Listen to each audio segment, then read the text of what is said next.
All right, good evening, everyone. It's 7:01. I'd like to call together the December 15th, 2022 school committee meeting. And there's Bino. And we will start with a pledge of allegiance, please.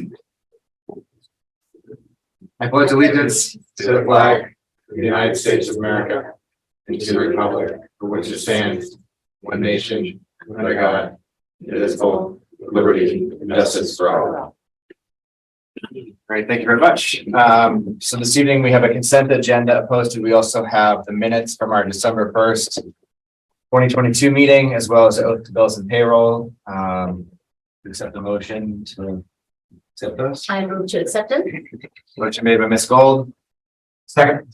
Seconded by Mr. Austin. All those in favor indicate by saying aye. Aye. Aye. Thank you very much. This is our first opportunity for interested citizens. So we'll take a brief pause to see if there's anyone here or in Zoom land that would like to speak before the school committee. We do not have any. We think it's very long. No interested citizens. There'll be a second opportunity at the close of the meeting. All right. Recognition. We'll hear the student representative report from John. All right. Hello, my name is John Feltus. I'm the student representative for Littleton Schools, and I have updates to give. At the Shaker Lane, students have been learning about different holiday celebrations that take place around the world as they enjoy and get ready for this time of the year. The Shaker Lane would like to wish everyone a healthy and happy upcoming break. The Russell Street had their first school-wide meeting this Wednesday. Students listened to poems, heard the Winds sing-along group, learned about Thomas Edison, and were introduced to the new Super Stripe project. They ended with a holiday sing-along with help from Charlie Sullivan, and they also look forward to the holiday celebrations next week. The middle school, they had their winter concert last night at the high school. It was a great success. They were at their best, thanks to the music teacher, Miss Sheldon, who did an amazing job preparing them. And at the high school, things are winding down before the break, and everyone is looking forward to it. Thank you. Perfect. Thanks very much. Superintendent Bunchy, do you have anything? Just a couple of quick ones. Just we had two wonderful middle school and high school winter concerts, one this week and one last week. I'd like to thank the music directors and our students. It's really nice to see the progress it's made from grade 5 to grade 12. We have incredibly talented students and staff. So thank you for two wonderful evenings. Our winter athletic season, it pains me a little bit to say that because it still should be fall, but it isn't. They're in full session, and we'll hear a little more about that from our AD, Mike Quinn, this evening. Terrific. Thanks very much. It's a nice segue. So, all right, we'll get started with our presentations. So, Dr. Clenchey, you're back first with the superintendent's update. My computer will work here. Sure. There it is. I think it is. Oh, I can just read it there. As I cough. And we are all affected by colds, flu, RSV, and I'm happy to report though this evening that our COVID cases remain low. We had an uptick for the first 2 weeks after Thanksgiving with flu and some RSV. For a few days, we had a 10% absent rate for students. Typical absentee rate for students is between 4 and 6% without any colds or flu going around. So it's a little higher. Didn't last that long, but those of you with children in our school district have realized that sometimes it hits different age groups at different times. And I think Russell Street was getting hit for a bit there.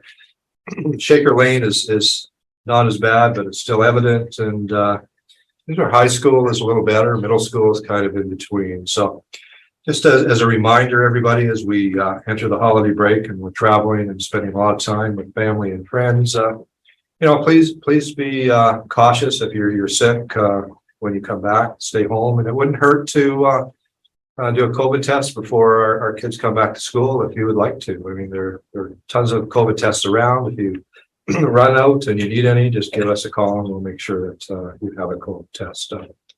But it's evident to me that our community is doing what they can to reduce the number of illness in our schools, and we really appreciate that. So thanks for everybody pulling together to keep us as healthy as possible. With that, we are still in the vaccination business, so to speak, and we've had 2 clinics. We have one tonight and one on the 22nd. Our numbers are still really good in terms of people taking part in these clinics for flu and COVID boosters. So we're willing to continue this until we see a slide in interest. It's a well-oiled machine at this point in time. So again, appreciate everybody, going out and getting those vaccinations, because it really does help. And if you do catch a flu or COVID, it for the most part lessens the symptoms you're going to have. Flu, I mean, there's so many varieties of flu going around. So you hope that the vaccine catches all of them, but it does help. We had a meeting last week with our MSBA Shaker Lane building project. We are in the eligibility phase still. So this was an enrollment forecast meeting. Excuse me. It was a great meeting with 4 or 6 representatives from MSBA, and they do quite an analysis in terms of age groups that are having children in Littleton. What are the projected number of babies to be born, etc. And they project this out.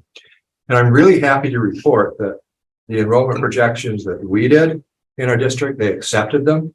And what that means is that at this point in time, they would be looking at adding 1 classroom per grade. And during the process, they'll continue to review what's happening in town. The IBM site is not taken into consideration yet because we don't have any building permits or blueprints. There's no sign of that starting. So if that starts prior to whatever we do, renovating or building a new school, that will certainly be factored in. So really excited about that. Next steps, we have to sign off on the enrollment projection, and we're in agreement, so that's pretty easy to do. We have to send one more form in that Steve's working on. It's a history of maintenance and repairs for Shaker Lane School. Next steps would be to arrange a meeting in February or March with MSBA and apply for phase 2, which is a feasibility study. And that's when the action is going to start. There will be a lot more work to do at that time, but they will, during that study, determine what our needs are. They'll take a look at renovation versus building new, look at possible sites, etc., and come up with some costs for the building project. Can I ask a question? Sure. So I know there's been a lot of conversation in the community about what the effect of growth would mean for our schools, right? Mm-hmm. And so I'm glad that we're comparing our numbers to other people's numbers who do this a lot. What's the timeline though? Because you said that there's the potential for the IBM site being developed and having a significant impact on our population. Mm-hmm. I'd hate for us to, is there going to be room for adjusting if that project moves forward? There is. I'm sorry, Brad. No, just I'd hate for us to get locked into thinking like 1 extra classroom would be sufficient or may not even be needed, and then 8 months later find out that it won't be. So is there, you said we're going to agree on these numbers. Are those finalized or are they will, no, they go with the information that they have at the time. And sure. Then, we have that window of opportunity before we decide on design, etc. And then after that, the train's left the station. So I'm hoping that we have a commitment prior to that, and we have a better understanding of what they're going to build. I mean, you have to remember a lot of these apartment complexes don't bring a lot of students to our district unless they have 3 bedrooms. So I don't even know what percentage it would be. It's not as high as one would think. Mm-hmm. So I think we're in good shape at this point in time. I mean, the unknown is, are we going to have any more residential projects going on? And that will have a more significant impact on new students moving to our community. But they were very open about that during our meeting and realized that Littleton is a happening place, so to speak, and things could change as we continue on with phase 2. Thank you. You're welcome. So similar question, but maybe asked a different way.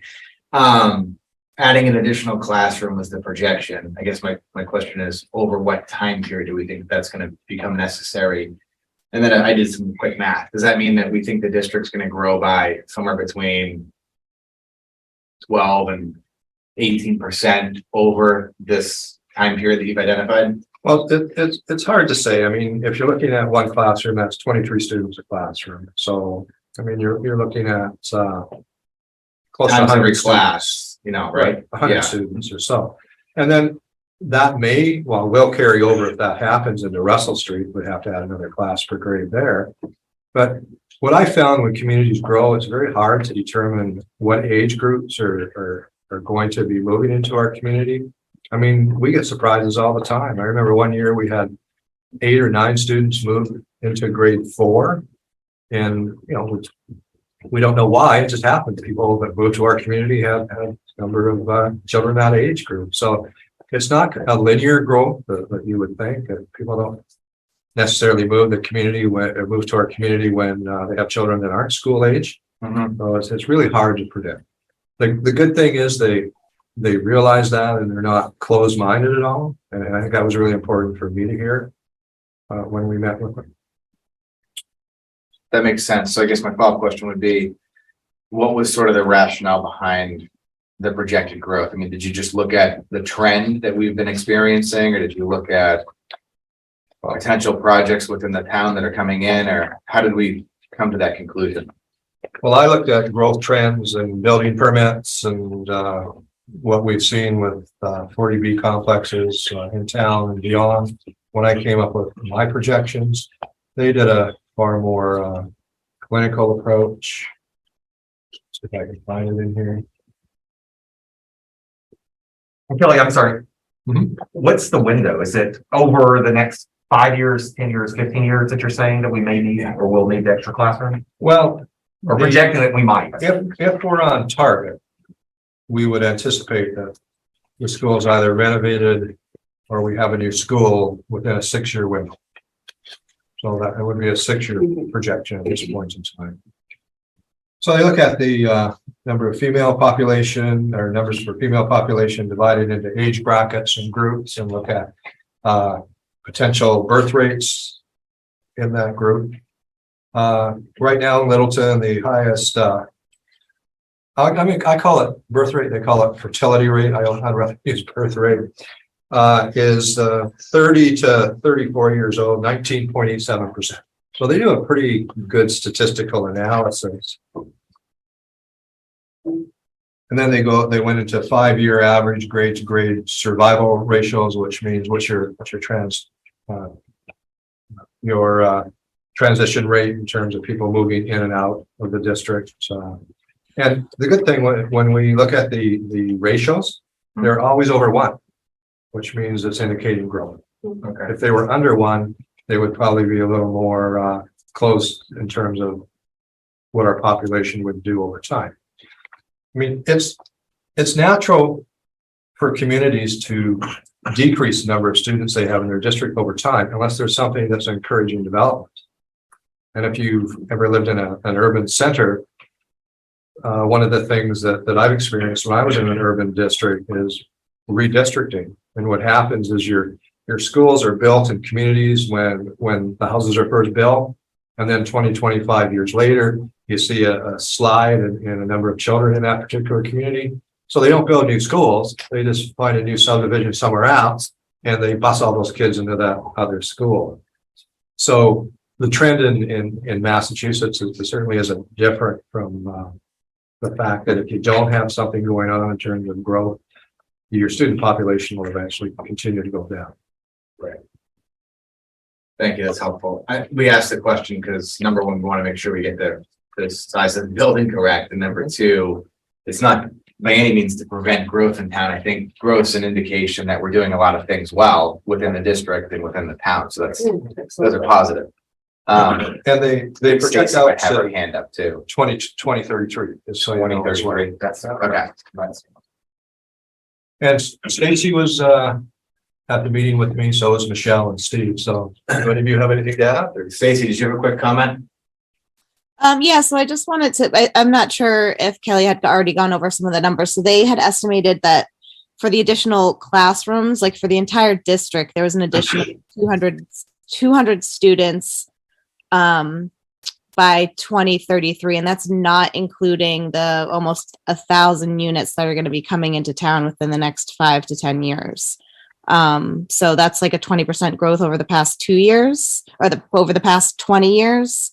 They're already expecting to see that same amount of growth in the next 10 years, not including these big developments. So it's definitely something that needs to be on all of our radars. Like Kelly said, I guess the trends are, if it's not a 3-bedroom, but I think we're going to be working towards reaching out to other towns to identify kind of what their patterns were with getting kind of these big developments coming in. And I guess my question for you, Kelly, is kind of like on that timeline along the lines of what Brad said. So it was my understanding that we were going to get back to the MSBC about giving them more information about the developments, so that they could re-estimate what the projections were. Is that something? Well, not the IBM development. The IBM development doesn't exist in their eyes. It doesn't exist in our eyes at this point in time because nothing's done. There's no signed papers. There's no commitments at this point in time. So what they're looking for is they want us to take a look at 2 apartment complexes and calculate the number of K-2 students in those complexes. And then our assistant town manager is going to take a look at the Bloxborough complex that was built. And Stacy, you have the number of units. I think I wrote it down somewhere. It was 90 for one of those complexes we have. And what was the other one? 130, 140. It was 700 in IBM and then a possible 280 across the street. That's just been approved or is. Well, I'm looking at the existing ones. We have 90 at one site, 140 at another. Oh, yeah. That's what we currently have. We're just doing those calculations now, but I didn't get a final reading on that. Dorothy, do you have that in front of you? 27 between the two. So we have 27 students. I didn't. That's not K-3, is it? K-2. K-2? Sorry, K-2. For pre-K. I did not account. So 23 K-2?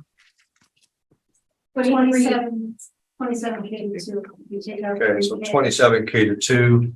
And then that's like 20% of what we're potentially We have getting in the next 30 5 units, so 27 out of 230.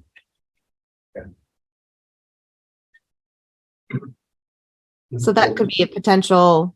I don't know if you guys can hear me. We can. Yes, we can. So 23 K-2. So the units we're looking at right now are 20% of what we could be seeing in the next 5 years. So that could be another 100 students just in K-2. If you're Possibly. using those numbers, right? Am I doing that math right?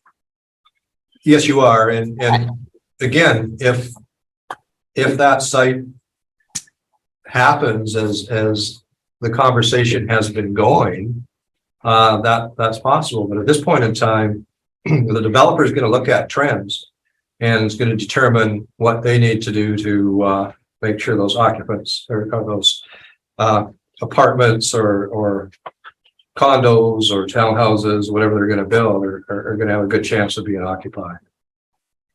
So they're going to do a trend analysis themselves. That's So it's really difficult to determine what we're going to see there at this point in time. So I guess I'd just say, it sounds like we have a process where we're working with the state to take all these things into account. Yeah. And that's all we can do right now, but I'm glad we have that process. And I have some personal experience in this industry as well. So I've been heavily involved in single family housing and determining cost of houses, which is going to blend into the market so that you're not stuck with 50 houses that are vacant, etc. So I do have that skill set. Got you. Sorry to have derailed you, but I think it's an It's kind an of important important topic, right? You know? Yeah. I just want to caution you. I mean, we need to make sure that the numbers we're using are as accurate as they can. There can be. There's always error in the process, but we don't want to be overzealous either. So it's just finding that middle ground, and that's what we need to to advocate for. I mean, MSBA, they're a wonderful group of people. They do lots of building projects all over the state. They have great experience and they've been in these situations many times. So when they come to the table, they already have that experience. Well, this community is getting 1,000 units or 2,000 units, and this is what we've seen in the past. I look at the economic drivers for that community and determine whether there's going to be a similar growth or is a community different enough where they're going to downgrade the effect of building in that community. So there's a lot that goes into it. And, you know, having seen what they've done and the number of years I've been in Massachusetts, they've done a real good job. Great. And item 4, as a leadership team, we continue to evolve professionally, and we have ongoing professional development in all aspects of equity in our district by a company or consultants called Adaptive X. We've had about 4 sessions with them, and we're going to continue doing that. Our other professional development that we're working on is blending MTSS with UDL. And MTSS is multi-tiered systems of student support. UDL is universal design for learning. And those two concepts intertwine quite nicely. And we're continuing with that and also in the process of developing a needs assessment. So we're heavily involved and committed to professional development. It's going to make a difference in our district and continue to move it forward.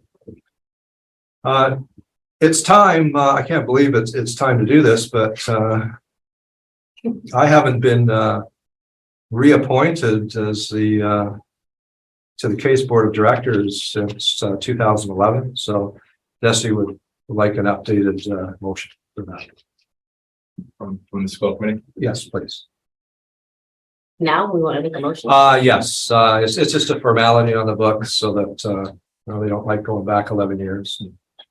Let me make it. So I move that we appoint Superintendent Clinchey to the case board of directors. Second. a motion made by Mr. Austin, seconded by Ms. Patel. All those in favor, indicate by saying aye. Aye. Aye. And what does that, Unanimous. thank you. What does that mean? That means- I sit in similar chairs that you do with collaborative, where we're a board of directors and we are responsible for all aspects of the operation of the collaborative. We have staff just like we do here. And we have 14 districts that are part of that collaborative. So that's what the job entails. Congratulations. Well, thank you. Perfect. All right. Thank you very much for the update. All right. Next, we'll hear an athletic update. So Athletic Director Mike Lynn will give an update on the fall and winter athletics. Welcome, Mr. Lynn. Thank you for having me. Of course. Yeah, so we're just starting the winter sports season, so we're able to give you a recap of fall and also take a look at the winter as well. So if you look at, not sure how familiar everyone is with our athletics program, but I put together some slides here to hopefully you'll be much more informed or have a clear picture by the end of this presentation. But we have 9 sports actually in the fall. We brought back a unified basketball, which we haven't had since 2019. That was kind of exciting to see that come back. And I would say this is like the first real quote unquote normal fall we've had since then too. I think last year was an effort to get back to that, but I think this year we're actually pretty normal. So we have cheerleading, boys and girls cross country, golf, field hockey, football, boys and girls soccer, and unified basketball. All in all, we had 17 teams in the fall on 9 sports. We had 279 athletes between the 2 schools, and we played 206 contests, home and away altogether this past fall. Closer look at participation. This is our #1 goal with every season as we start. We want to get as many kids involved with our program. You can see there, all these numbers, but cheer 14, boys and girls cross country had 33, golf had 12, field hockey. We're seeing a little bit of a trend that field hockey isn't, we're not seeing as many participants, but we're able to field a varsity team with 16. But in the past, we've always had varsity and JV. We're hoping those numbers are going to swing back, but we'll see where student interest goes in the years to come. Football, we had varsity and JV with 38 players. Soccer numbers right now are very large. We had 39 boys and 41 girls. And then unified basketball had 9 participants. We have a good amount of sports at the middle school level in the spring. We have 5 different sports that we that are middle school specific. Middle boys and girls cross country. You can see there we had 14 participants. Field hockey, good to see that number 21. We're hoping those student athletes had an enjoyable experience and will feed our high school team and get our numbers back up. And the high school team had a very successful season, so hopefully that helps as well. And then middle school boys and girls soccer, both those programs were full in at 19 and 21. Just varsity records, all of our teams did quite well. Boys cross country 5-2, girls cross country 6-1, golf 12-3, field hockey 11-5-3. Football was struggled a little bit, but had a strong November and finished 3-8. And we kind of like our schedule moving forward. We were able to get relief in our schedule just because where our program is trending, which will help us in the years to come. That should really help our program stay competitive with the teams they're going to be playing moving forward. And boys soccer 6-9-3 and girls soccer had a historic season at 22-1. I think I saw some of you folks at those games a little bit. Put a picture in the slide of the unified basketball program. Get a closer look at that program. If you're not familiar with unified sports, you have athletes and you have partners. And it was nice to see that come back. And I'll talk about a new program that we're adding this winter in a couple slides. Our golf team was league champions, so congratulations to Littleton High School Golf. The varsity girls soccer team was league champions for the second year in a row, and they advanced to the furthest point in the MIA tournament that they ever have and made it to the Final Four. And even when they made it to the round before that, they hadn't done that in like 15 years, I think it had been. They made it like 2 years in a row to what would be now called the round of 8. But they made it to the Final Four. They went to the state semifinals, and that was the end of the road for them. But it was a pretty awesome season for that program. And I've never really seen this in my years here. And, like I said, participation is our #1 goal, but certainly excellence and winning is also obviously a natural pursuit in athletics. But our girls soccer program, in the regular season, we had 3 levels of girls soccer undefeated. I've never seen anything like it, honestly. Usually you'll have you'll say, oh boy, this senior class, but after that it might take a little while to get back there. But we had for the regular season, we had varsity, JV, and middle school. All 3 teams were undefeated. So I would say it's a good time to be coaching girls soccer right now, because I think they're going to win a lot of games for a lot of years. So good for them. I'm actually just left the girls basketball game to come here and heading back that way. We've now had our ice hockey home opener last Saturday. We had our boys basketball home opener on Tuesday. We had our girls basketball home opener tonight, and our indoor track teams had their first meet yesterday. So in the winter, we have a lot of sports. They're not all quote unquote, our sports. We have a lot of co-op relationships. So we have boys and girls basketball at 3 levels, boys and girls indoor track at the varsity level. We have boys ice hockey, varsity and JV. And then we have girls ice hockey through our Westford Academy co-op, which has been in place for, it's got to be going on 8, I think this may be about 8 years, I want to say, about that range. We have boys and girls swimming and diving. We've had that co-op in place with Bromfield for many years, well over a decade. Boys and girls alpine skiing was a new one that I'm surprised at how we started off with just a few kids, and then it's amazing how many student athletes are doing that now. I think that's in the next slide. We have gymnastics co-op with Groton Dunstable, and we have a new program, Unified Bowling. We're doing this for the first time this year, and it's actually, I use the term unified bowling because it's just become a term that everybody I think understands. But the bowling right now actually is going to be Special Olympics bowling. We don't have partners involved with this right now, so it's just all athletes right now. And Coach Arnold, Eric Arnold, he's a special education teacher for us. he took the student athletes to Apex Entertainment in Marlboro. It's quite a place, I guess, and they went to the first day was Monday, so we have one of their practices completed at this point as well. So all in all, we have 11 Littleton Public Schools teams. We have 17 total team offerings.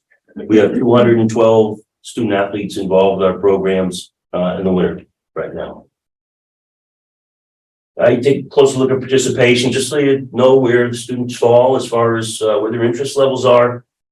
Boys basketball at the high school, we have 23, girls 21.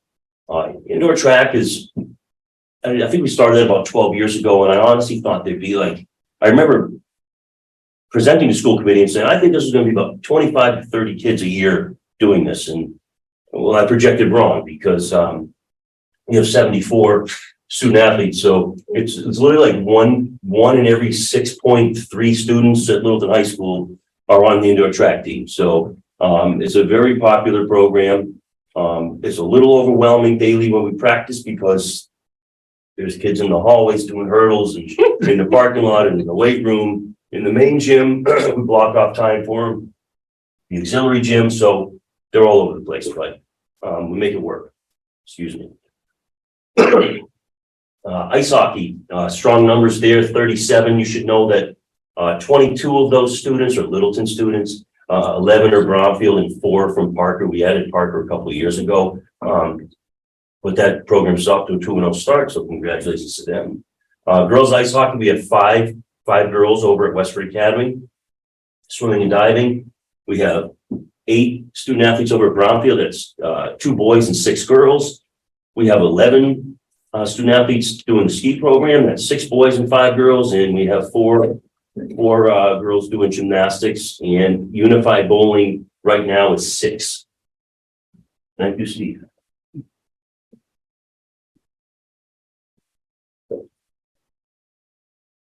You know, the next slide, we don't have a lot of offerings. Winter's tricky. You know, it's a lot of winter sports are facility driven, and a lot of them are expensive sports to run, honestly. We do have boys and girls basketball at the middle school level. We're pretty much maxed out at 15 and 14 participants in middle school basketball. But sports like hockey and all the other sports that were on the slides, those are sports that middle school age students will have to go find in the town or private or wherever it is that you find those types of sports below the high school level. And that was my last slide. That's it. Yep. Any questions, Mr. Lynn?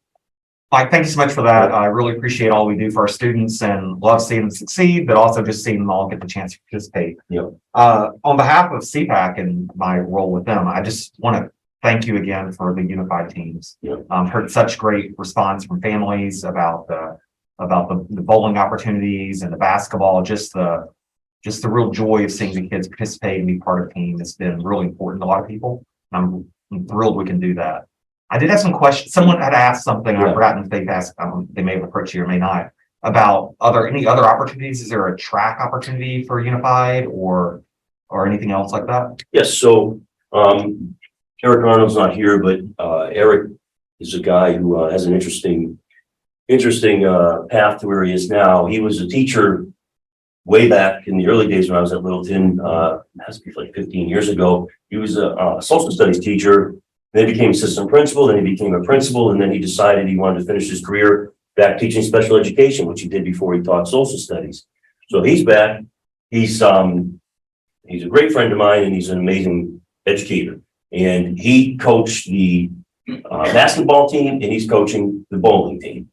And Tracy Turner will be coaching the track and field team. We're bringing back track and field this spring. Now, I should let people know that we had track and field, and we saw a drop off in student interest in that particular sport. But I hope as we reboot it, the kids are going to enjoy it, and we'll have unified track and field back. And for the first time, if that does become a reality, we'll have 3 seasons of unified sports for the first time ever. So because we had 2 seasons prior to the pandemic, and then the unified went away during the pandemic, and now we're back. That's outstanding news. Thank you. Yes.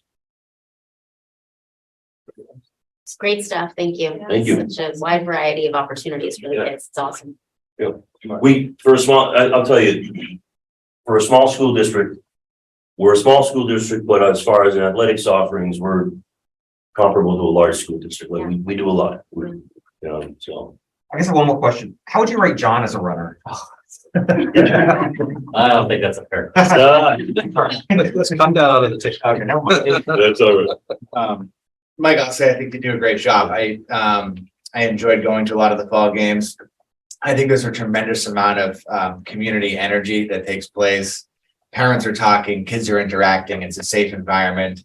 The student section at times, I think, is really quite impressive, like the themed nights that you folks have. And it's a fine line. I recognize that between getting those kids to come out with all that energy and then making sure that everyone's behaving appropriately. And I think you do a nice job of that. Yeah. I was at the boys' home opener for basketball, and that was surprisingly a more of an electric environment than I thought, with the music cranking at halftime and the student sections going wild. So it was awesome. Come on out, and you know, I saw you in the corner observing and making sure that everyone's being respectful. So you have a tough job, but I think it pays dividends because it gives the community something to do, and it's a lot of fun. Yeah, I will say that the winter sports season, as far as maintaining sportsmanship, is absolutely the most challenging. Yeah. You're in, particularly Confined basketball, space, yeah. you're indoors, and they say students they want to have a good time, but they have to understand the boundaries of sportsmanship is number one.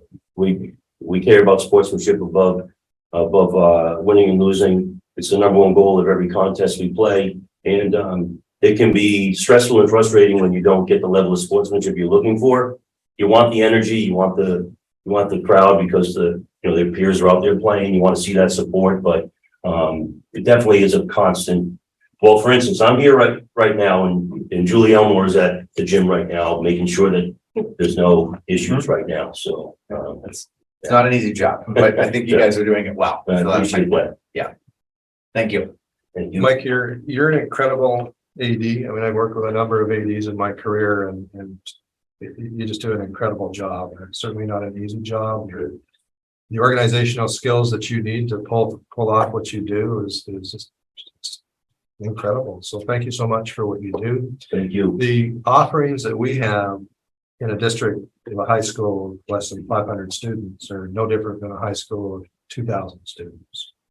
I went to a high school, personally, I taught in a high school too, 4,000 students. And there weren't any more programs that were offered there than are offered here. So our students are very fortunate. And we also have a strong park and rec program. So there's so many opportunities for our students in this community. So thank you for everything that you do. Thank you, Kelly. Thank you. Great. Thanks for your support. Thank you. Thank you. Have a good night. Alrighty. All right, next we will hear an update on the November 8th Tri-District PD Day. Director of Teaching and Learning, Elizabeth Steele, will give an update on the November 8th Tri-District PD Day. Perfect. You got it. Thank you. All right. So our cross-district PD day this year happened on November 8th. That was election day of this year, the poll day Tuesday. And I'm the one here presenting this evening, but I would be remiss if I did not fully acknowledge Natalie Croto and Julie Lord, who are part of the team from Littleton who helped plan this day. And they're just really enjoyable to work with, to be able to plan this day with them. So I thoroughly enjoy being able to work with them in this capacity, which is a little different than other day-to-day working with them.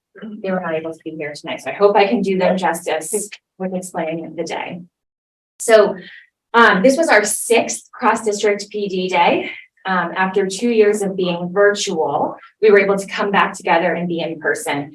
And I think because of that, there was, I mean, talk about kind of an electric vibe that was going on. Like there was definitely some positive vibes of just being able to be back in person and socialize and see people that just couldn't necessarily happen when we're on screen. So it was kind of an exciting day to be together for that.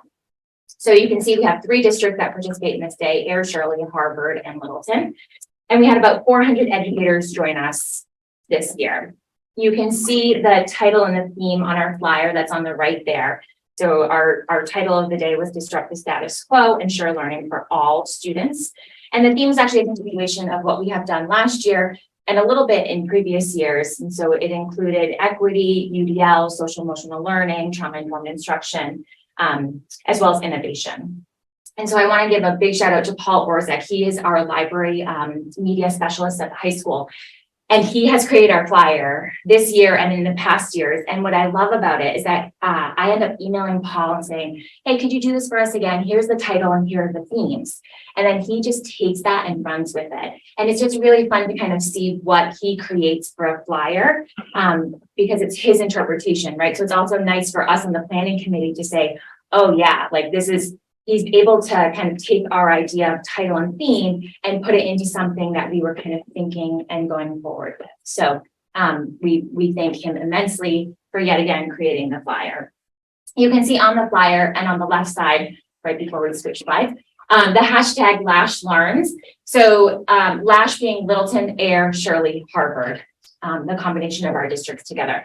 And you'll see in other slides forthcoming that we use that as a way to connect and share our learning on social media. And so it's a nice to be able to connect that day up, but then also connect later beyond that day, which I think was a goal initially when our superintendents got together to plan and think about this day. And it took a little bit, but our educators are now reaching out and having communications beyond just this one day, which was really what makes this day particularly a beautiful thing. So on the next slide, thank you, Steve, we have a screenshot of our schedule, and you can notice that there are a lot of links because this actually comes from a really large hyperdoc, and that one hyperdoc is what gets sent out to everyone that's participating in the PD. And a big thanks to Julie Lord, who continuously year after year puts that hyperdoc together for us. There's just a lot of details that go into it because this is just one page of several in that document.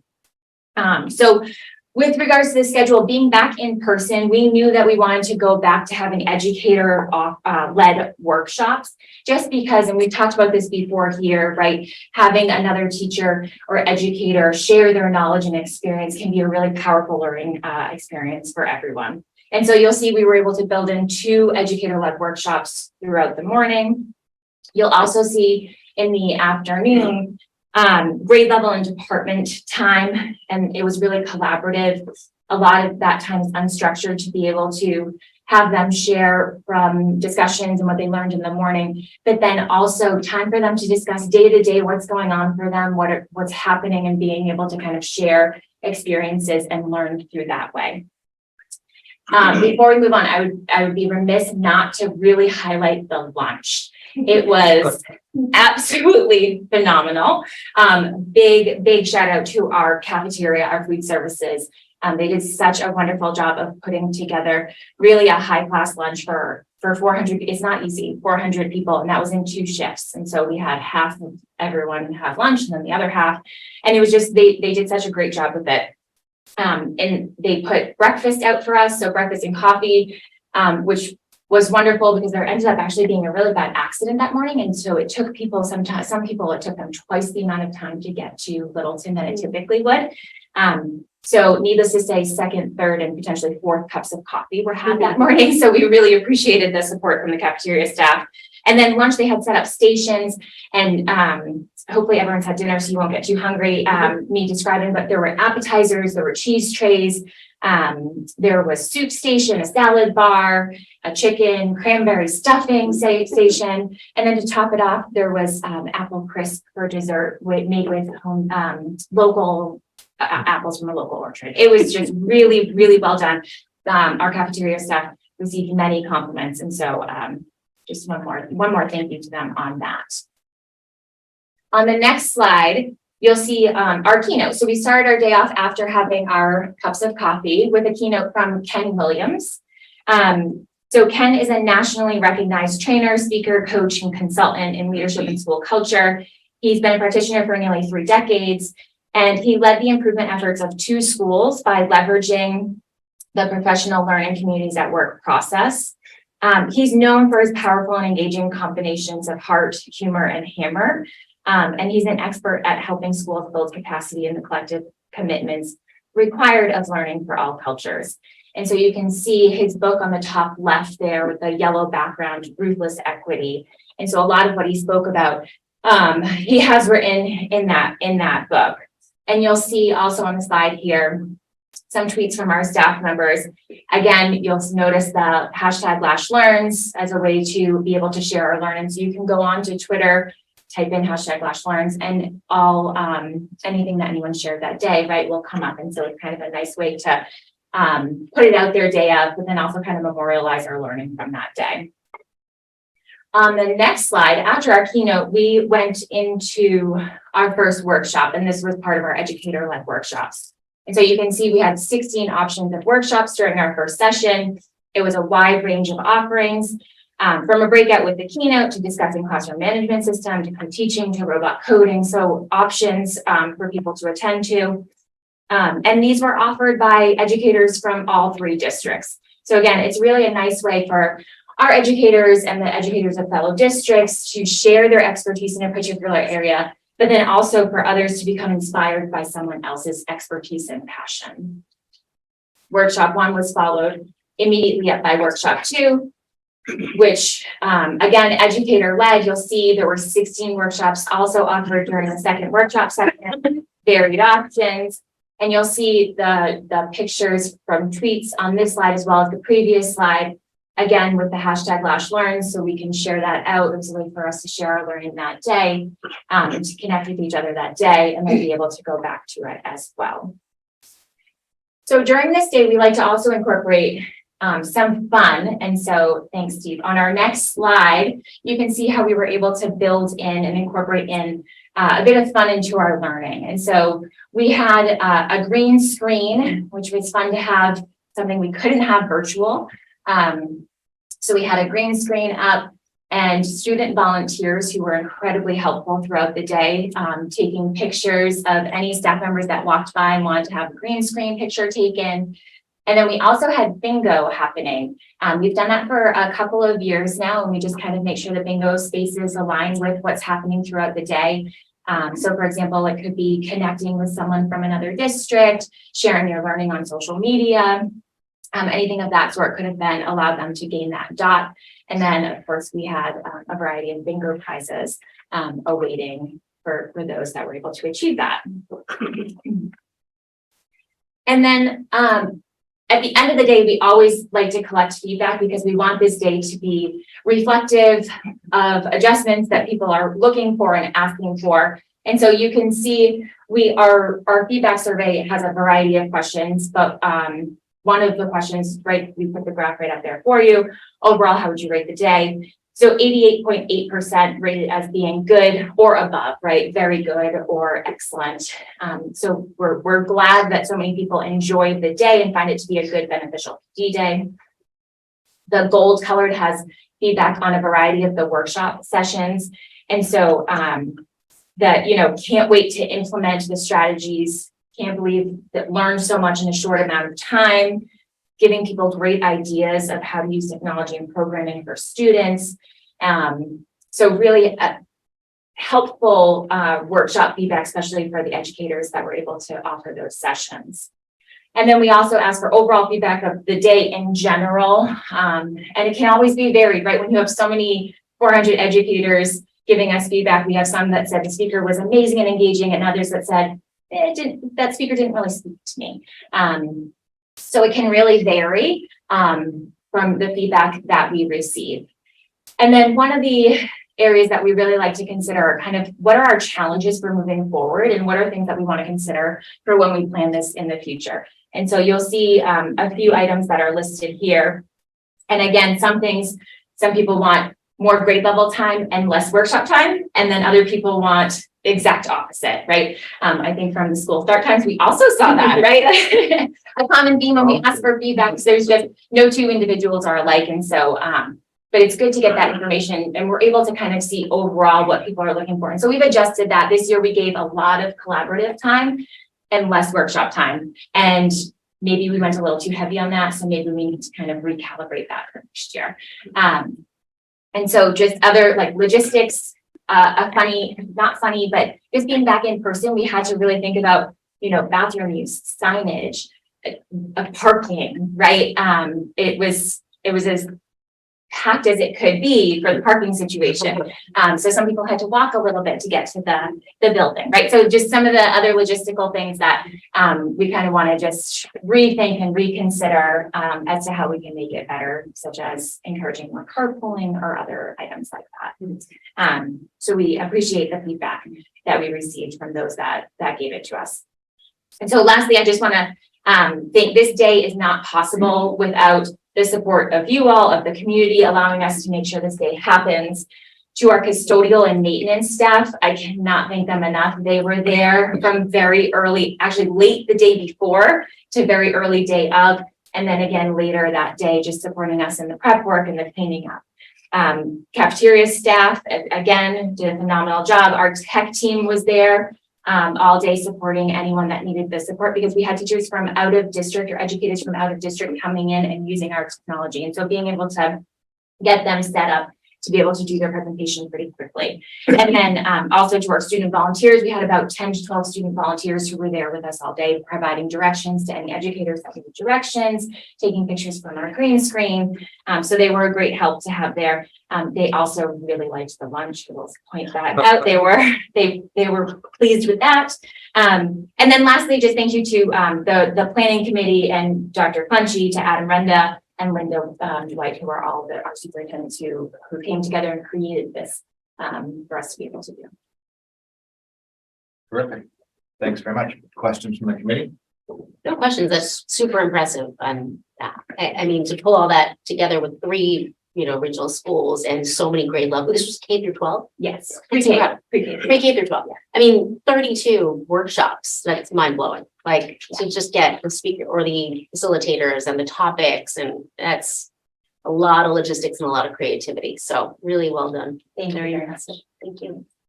I just said, I noticed the same thing. 32 concurrent sessions, having all the technology working. It's a lot of planning and it's appreciated. I really like, as an educator, the idea of our teachers being able to talk to people doing the same job, the same curriculum in other places. So I think that's a way to share ideas and best practices. I like that you're doing that. You said that it's happening some organically. I wonder if there's a way we can kind of plant seeds or make sure they're getting in touch with each other, or if there's ways we can kind of make that a little more structured. Just because I think that's a great chance just to learn from colleagues doing the same thing in the same area. And finally, I just personal interest. I love the ASL session. ASL for early childhood and early language development. I personally believe is very important, and I like that session. Yeah, we were excited for that because we had not had it before, so it was a nice addition. It's a nice session. Thank you. Yeah. Thank you. Any questions? No, I just super impressive. This is bigger than some of the regional conferences I've been to as an educator. So I imagine the logistics of pulling it off, and it seems incredibly inspiring. So thank you for all that coordination. Yeah, it's fun. Not sure if Stacy has any questions. My question seems silly, but do we just add up the bill and divide it by 3 with the other 2 districts, or how does that work? Yeah, it's not silly because it is a costly day, right? Yeah, The sure. I cost mean, of you're living. raving about the lunch that is. Yeah, absolutely. Still coming for the apple bread. I mean. They're invaluable. So we did. So yeah, that is what we did this year. We added up the cost of everything, and then we just divided it by 3 and just kind of made sure that whoever needed to pay a little bit more, they were invoiced, and so we did split the cost evenly. And hosting rotates. Hosting rotates. Exactly. Yeah, hosting rotates. So the last time we were in person, Littleton actually hosted. Back we to were- back in person, yeah. Yeah, and then we were virtual for 2 years, and so yeah, so we're back. I love hosting. It's very fun. It adds a little bit of an interesting layer. So I'm looking forward to going to as of right now, Airshell, I should be hosting next year. And it's a requirement among all 3 districts that all of the staff participate in this day. Is that accurate? So for the past couple of years, because we've been virtual and other options haven't been available, yes, and this year as well. But previously, NPEN has been offered, and so NPEN is Northeast Professional Development Group that is able to offer PD. It's another regionalized group that offers PD that's actually very specific to particular areas. So for example, a lot of times our PE teachers have historically gone there, our art and music teachers have historically gone to that, and we've allowed that. And so all three districts, the key is that when we're planning, all three districts try and be on the same page. Okay. Who's able to go where, because we don't want we let our PE department go, but then Harvard lets them go, and then Air Shirley's PE department doesn't have that ability to connect with others from other districts. Sure. And so we just like to align and be on the same page. Our nurses have gone this year. They were the one group of educators that did go to a separate conference. And so there are things that we do consider. We like everyone to attend this, but we also keep in mind other options. So it's a that are better fit, available. sure. Exactly. Okay. Good. Thanks, Beth. All right. Next we'll hear from Director of Student Services, Lynn Snow, Director of Teaching, Learning, Elizabeth Steele, and Shaker Lane Principal, Michelle Kane will give an update on the dyslexia and early screening. Early literacy screening, excuse me. You're up first, okay? Yeah, I was gonna sit, but I chose not to. All right, so there are three of us that are gonna tackle this presentation together this evening, and so I'm just getting my part done all at once. Sure. And then I'll be quiet. All right, so this presentation has three parts. We're going to talk about a regulatory update. We're going to share some of our data, and then we'll talk about after the screener what happens. And so I'm going to tackle number one. Michelle King is going to tackle number two, and then Lynn Snow will come up and tackle number three for us. So jumping right into the regulatory update. So as we know, we've heard about this dyslexia screener before. We've presented on the dyslexia screener and kind of the history behind it. So I won't go too far into the history behind it, but we do know that it was brought into law. And then in 2021, Massachusetts dyslexia guidelines were released a couple of years after the law was created. And then actually just this past summer, fall, there was an update to the regulation. And so the law was actually amended with a couple of important pieces to point out. And so what's maybe most important is to acknowledge that the regulation that's being changed, it is going to take effect July 1 of 2023. So it is not currently happening. It allows us to have some time to wrap our heads around what are the changes and how are we going to adapt to those changes. Because we did dive into the dyslexia screener. We partook in making sure that we were doing the screener. And so some of the changes that are happening do impact what we are currently doing and what we may need to change and adapt for the future. So major highlights that came from that amended regulation is that each school district needs to at least twice per year assess students' reading ability and progress in literacy skills from kindergarten through grade 3 using valid developmentally appropriate screening instrument approved by DESE. I want to unpack that one a little bit because there's a lot in there. So at least twice per year. So they labeled out exactly how many times they want it. We actually currently assess 3 times per year with the screener that we're doing. So we're already doing that. Kindergarten through at least grade 3. We are currently doing kindergarten through grade 2. So we wanted to have it established at Shaker Lane and then scale up. So timing wise, the fact that it's going to take effect July 1 of 2023 works well for us because we're going to be able to just scale up one more grade and have the all inclusive of K through 3. And then lastly, and something that is kind of maybe really interesting about this is that we have to use a DESE approved screener. And so DESE is dictating, right, a list of screeners that are approved, partially approved. And then what's interesting is that the list has changed. And so what was potentially approved last year, we found out end of July, may not have been approved for this current list. So that impacts us actually directly because we had picked a screener, AimsWeb Plus, that was initially approved and vetted. And it was actually, we had researched another screener and then we said, no, you know what? We use AimsWeb Plus in a small way. We're somewhat familiar with it. Let's use that. It's approved. So we went with that and then come to find out again, end of July, early August, that is no longer on the approved DESI screener list. So that is something that we do need to come to the table. We've already started having those conversations. Lynn, Michelle, and I had very animated conversations when we heard that, because we did end up hearing that at the Dyslexia Institute that was put on by DESI this summer. So the three of us, end of July, attended a 2-day Dyslexia Institute put on by DESI, and which was eye-opening and helpful. And that was one of the things that came out of that. So those conversations are already happening. The other two kind of major updates to the regulation are actually not as big as that first one for us, because we already have them in place. So the second two bullets that are there, we are already doing and participating in those by means of kind of the structures that we already currently have in place. So that is an overview of the updates that are happening. And I'm going to toss it over to Michelle Kane, who will talk about our data that we've seen through the current screener. Oh no, let's stretch it out. Hi, everyone. Thank you. I'm going to focus on this slide for a second. As Beth shared, we are giving you a snapshot of some of the data. And I just want to point out that the only data that we analyzed were students who scored at the high risk or moderate risk. We did not analyze any of the low risk. So there's growth everywhere, but we're just focusing on a couple of areas. On this slide, if you take a look at the yellow on the left, fall 2021. So what we tried to do was portray, how did they do last fall compared to this fall? So last fall, you'll see our kindergarten and transitional students. There were about 40 students who were at risk. This fall, if you slide over to the right under fall 2022, you look at grade 1, we had 30 students at risk. So just a couple of things I want to point out.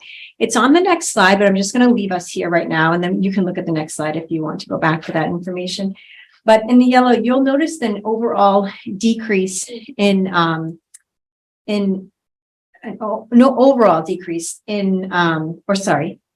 overall decrease in the moderate risk. The high risk students. So I want to point out a couple of things. We had 8 new enrollments in grade 1. Out of those, well, we had several, we had 16, but 8 of them scored in the high risk. So I really feel like that bump from 16 in the fall of last year to this fall, some of it was attributed to some of our move-ins. So we don't know what their prior education was. We're not sure what curriculum they were exposed to. So again, students that we'll monitor this year. A half a dozen of those students were identified with literacy needs. So students who have an IEP for literacy. That's within the 21, if you see that 21 on the right, high risk and moderate risk. We had 16 students from the fall of 2021 in K to this fall score similarly. So, kind of the 16 students are somewhere in the 40 from the fall and the 30 this fall. And we had 30 students move out of either high risk or moderate risk and move into the low risk. So that's a celebration. All of our students in grade 1 right now, of those 30 students, all of them, with the exception for about a dozen of them, are either identified as students on an individualized education program or are receiving support from our reading interventionists. Now, those 12 students, when I was looking at the data with our reading specialists, I was like, okay, why are we not picking up these students? And there are a couple of reasons. One or two scores were outliers. And so what we're doing is we're looking at, so if it was nonsense word fluency, reading word like a nonsense word. I can't think of a nonsense word because I'm so you get it. So there was 1 or 2 scores that were outliers. So it was kind of like, all right, we didn't see yellow or red across all 4 subtests. We looked at those students and said, all right, there are about, I think 10 of them in grade 1. And we're going to monitor next month. We have our winter screener. We're going to monitor and see how they did. It was also very interesting. The reading specialist pointed out that the first score for a handful of those kids was their lowest score. So we were wondering, this was our first year giving it. It was their first time. This was the first year in grade 1 for a lot of them. Did Did they not score well because it was the first test? Because as the subtests went on, they were all in the green. So that's something that we're going to compare when we do the winter benchmark next month. I should know this. So I'm sorry to interrupt. So we did the screening in fall 21 and the same screening in fall 22. So we're comparing students taking going through the same process, but 2 separate years. Right. Okay. So kind of like MCAS growth. Gotcha. Yeah. Right? Yeah. So, but they're different subtests, Okay. so I want to just point that out because kindergarten's fall benchmarks look different than kindergarten's fall subtests look different than grade 1. And just as if kindergarten's fall subtests look different from winter, look different from spring, because some of them are dropped, some of them are added, like phoneme segmentation is added Sure. in. But yes, the majority of the students in grade 1 in the yellow on the right were here last year. Okay. Yeah. And I'm just and would have received interventions based on these scores. Say that again. And what, I'm sorry, they would have been identified as being a risk category and received intervention in the intervening months since then. Right, so the 30 students on the right, all of them are either students who have an IEP for literacy and are receiving services or are receiving support from our reading interventionists. There are about 10 of them who are not, but those are the ones that we're talking about that had 1 or 2 subtests that really kind of didn't match up with everything else. The teacher felt when we talked about it, the teacher said, no, I'm not worried. There's a summer slide too. There's a piece to think about that. So the winter benchmark is really when we dive in and we say, all right, how did those 2 subtests look in the fall and how do they look now? And if not, then we're going to start to do some interventions for those kids. Because then we can determine if it's a knowledge gap versus a risk for dyslexia. That was for my question. Yes. Okay, thank you. And if you look at the green numbers, so last year in grade 1 on the left, we had 26 students, same number of students, but different numbers. We had 3, again, I just want to point out 3 new students move into the district that fell in that. It's the 1st to 25th percentile that we're looking at. So they were accounted for in there. We had 14 students score similarly in both assessments. 10 students improved overall, and we only have a handful, a small, like 4 students who are not receiving services in grade 2, similar to grade 1. They had 1 or 2 outlying scores. The orange is a little different. So our grade 2 students have moved on. Maybe next year we'll have that data if grade 3 is participating in the screener. So I don't have that. But the kindergarten screener, when we looked at this, I said, whoa, so that's 65 students. But you know, when you look at it, the class size this year in kindergarten is smaller. The numbers are higher. But we think about those kids this year in kindergarten and transitional. Their early learning experiences, opportunities, learning was so different than our kindergarten and transitional students last year. It could have been virtual, it could have been non-existent. The interactions could not have happened. So I feel like that number is high, and it shows that we still have work to do, you know, post-pandemic. I look at the kids on the left, kind of somewhat had a little bit, maybe I think some around maybe age 2 is when the pandemic hit for them. So they had a little bit of those experiences that I think some of our kids in kindergarten and transitional missed a lot, or had just such vastly different experiences. I do think it's affected their learning. So we have some ground to make up. I just wanted to point that out. So don't panic. We're going to have the mid-year screener next month. And I was talking with the reading specialist earlier this week, and we typically have not picked up a lot of kindergarten students in the past, maybe a small handful.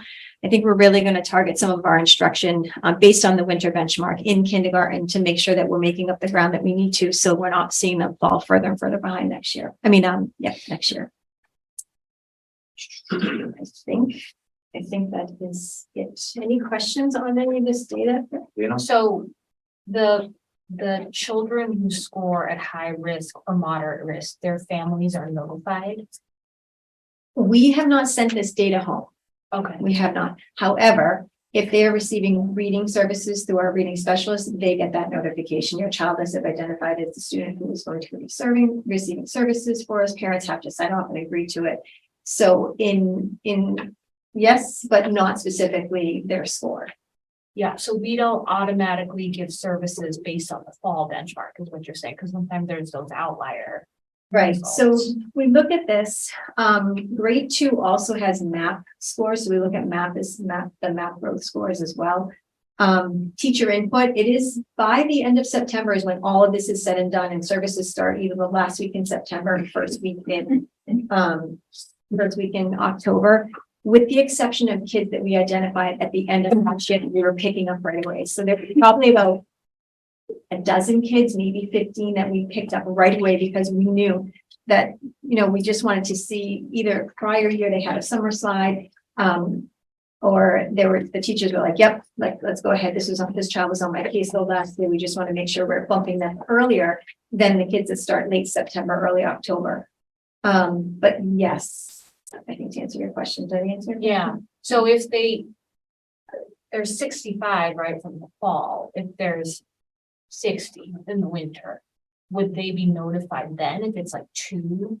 So what kindergarten does a little bit, well, no, grade 1 and 2 do it as well. Kindergarten has a teaching assistant. They do some remedial work and they also do a 10 to 15 minute intervention block.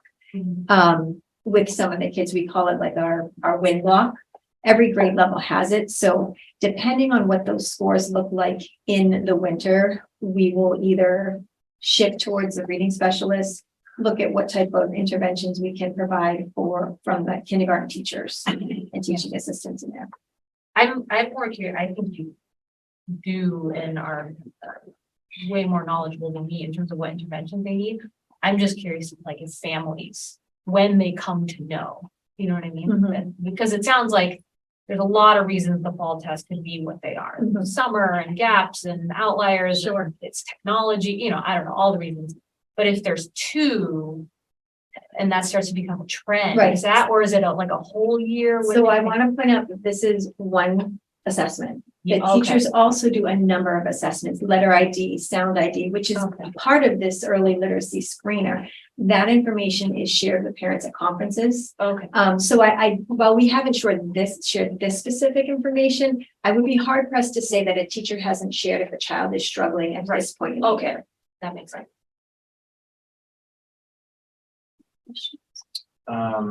Yeah, so I have a couple, I guess. I just want to make sure I understand this correctly. So we're following the yellow blocks because it's the same group of students. And essentially what I heard from you is last fall, we had about 40. This fall, of those 40, it's only about 30. And there were some additional kids that came in, so it's actually better, right? I think so. It's going to be interesting to look at the winter benchmark next month. Correct, but it wouldn't be the same screener because that's only the fall. It would be the same screener. Some additional subtests could be Okay. added.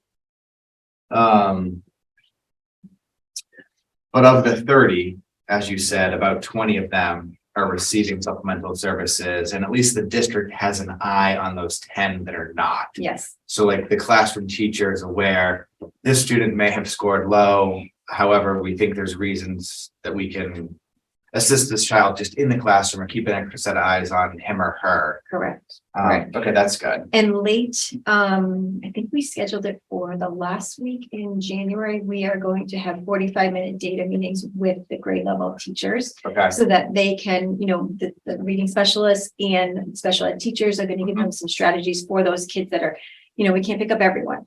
sure. We can't, but give them some strategies. So we'll have those data meetings in late January. Of the 15 or so that were the grade 2 high risk, moderate risk that have since gone on to Russell Street, do you have an idea of how many of those children have transitioned to Russell Street with an IEP or additional services? I could get that. I didn't know. Okay, I'm just curious. Sure. Sometimes it's like you hear, oh, you're this is my child, but it clicks at a different time for everybody, and sometimes it, if it's not clicking by second grade, we want to make sure that of those 15, there's a heavy eye on all 15 Sure. children. Sure, and I think that will be great, if we do screener grade 3, we can Yeah. track them as well. And then of this 65 that were identified fall of 2022, obviously this would be a massive scramble to get all of them services or on IEPs. So that's gonna naturally happen over the course of the year, but can parents request this information? Like if they, If they want to know how their child scored. and maybe they have some suspicion at the house that, so they would need to I guess my question is, they would need to proactively reach out to the school to say, hey, how did my child do on this? Yes. Okay. I would ask them just to reach out to their classroom teacher because they can get that information quickly. So Do Michelle. we have that, did we have this information prior to the conferences or did it happen after the conferences? This was early in September. Okay, So a lot of growth has taken place. That's the thing, like this was way back in September when kids were just coming back from break. We started assessing the second week of school. A lot of the kindergarten, it's letter ID, sound ID, holding a book. How do you hold a book? How do you turn the page? Where's the cover? Where's the period? Like those are all things I feel really confident, and I wouldn't say that if I didn't, that they're going to be looking a lot better come next month. sure. I just want to clarify a statement. This data isn't used alone to determine whether a child would be on an IEP or not. So we have to be cautious when we make that jump. We have MTSS, we have 3 tiers, and that would be the first route that we would go. This is one set of data with lots of other data that needs to be added to this to make a determination of whether a student would benefit from an IEP or not. I would like to guess, and until we run this for a couple of years and follow it through to Russell Street, that a number of these students with the right services will be out of those concern levels in no time. So this isn't a prelude to an IEP. It could be, But I understand that, but I mean, it is a dyslexia screening, right? I mean, it's a specific learning disability screening. So the dyslexia screener is one component of it. This is what I looked at was the composite score of all of the subtests that we give. That screener is just one. And it's interesting because in the new regulations that the new updates that came out, they're changing it from dyslexia screener to early literacy screener. So it's a composite of all of their scores. I think even more so than, certainly the not concern, but for you, I think making sure that there's support in terms of the students that need support, but it's even more eye-opening to think about what the kindergarten teachers are doing this year in terms of where the students are coming in, and that fall 2023 could very well look worse than this. And I don't want to say worse but it's just like that's where the students are right now, and this is very telling. And like you said, dyslexia versus early literacy, they're very different things. And so we are seeing children come in at 5 years old at a very different place in terms of early literacy. And so that very likely will continue. And so even more so than the specialists, I think just even the kindergarten teachers and what they're having to do and change in their classroom. Agreed. definitely increased diversity. Exactly. All right, so you can flip to the next slide if you want, but it's really everything that I just shared with you in print. If you want that information. Okay. So I'm gonna hand it over to Mrs. Snow. Thank you. Thank you. So, one thing that I think we did want to emphasize is that the regulations did shift this from specifically isolating it as a dyslexia screener to an early literacy screener, because we're looking at literacy overall. And the dyslexia screening part is one component of the early literacy screener. And another thing I wanted to emphasize too is that this data is very informative. There are a number of reasons why this is very exciting.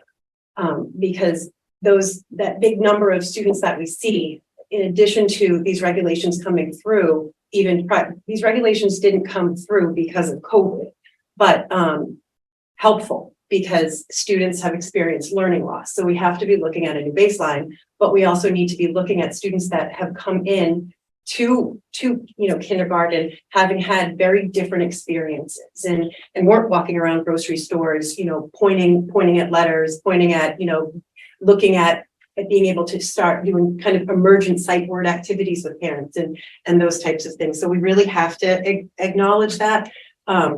But also, seeing that large number of students that were in that at-risk category in the fall, that informs the instructional practices for the kindergarten teachers to say, okay, we have a large number of students who are in this kind of at-risk population. We need to really focus on, like Michelle said, adding that extra, that extra double dip, that extra time, that extra intervention early on, so that then, like Michelle said, we really want to look at that winter screening and see what the results are there, so that then we can really look at what types of interventions do we need to move forward and do we need to be referring. Brad, I did you- was just gonna say, and if I understood correctly from what Ms. Kane was saying, is that, and teachers had that information in late September, it's been affecting their practice ever since. And so the instruction took place in October, November, and December as reflected this. Right, exactly. Got it. Thank you. Can you move on to the next slide? So again, just to give you an idea of our process, so we do screen for risk of dyslexia, and then we interpret the data. So we look at the data and we identify the students in the categories of risk, and then we put in place targeted intervention. And during that, we're progress monitoring. And so it's an interactional process. And from there, those students that we're progress monitoring, that we're not seeing progress, or their progress is modest and not at the expected levels that we would like to see, we're then referring for eligibility.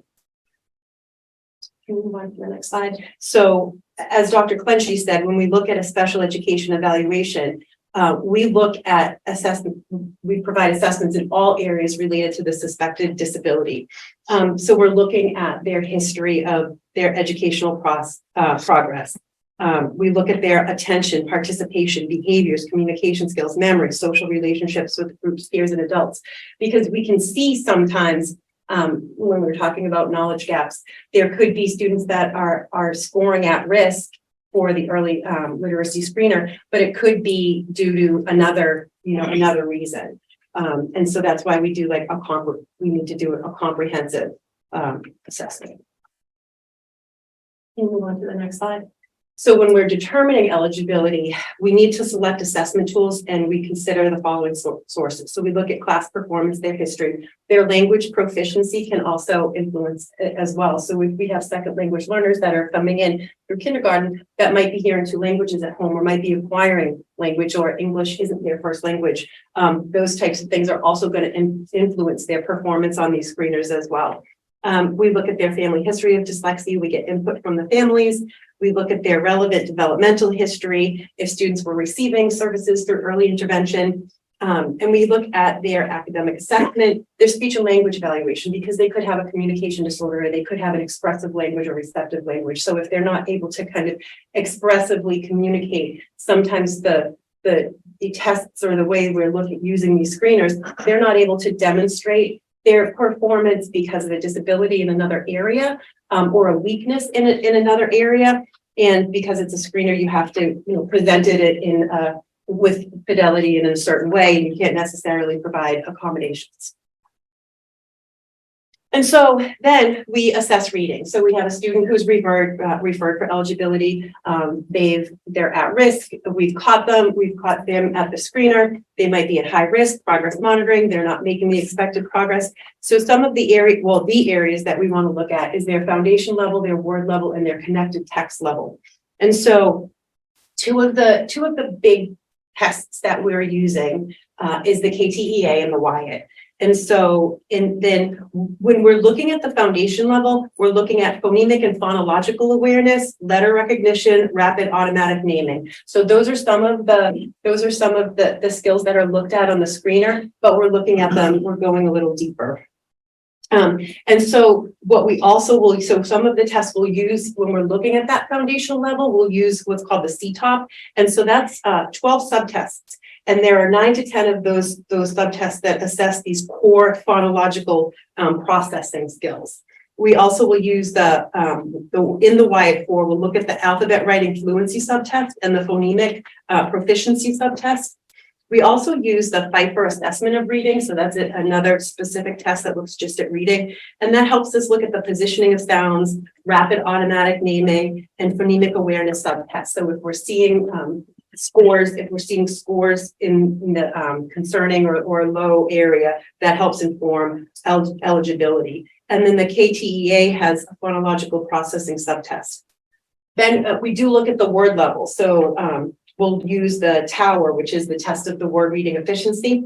And that has a sight word and phonemic decoding efficiency subtest. So that looks at how efficiently a student can decode or can be able to respond or identify a sight word.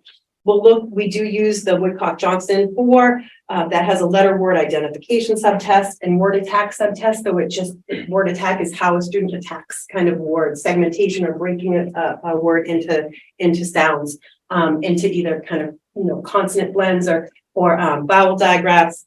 And then we also use the Wyatt for word reading, decoding fluency, orthographic fluency, and pseudo word or like nonsense word decoding subtests. So those nonsense words.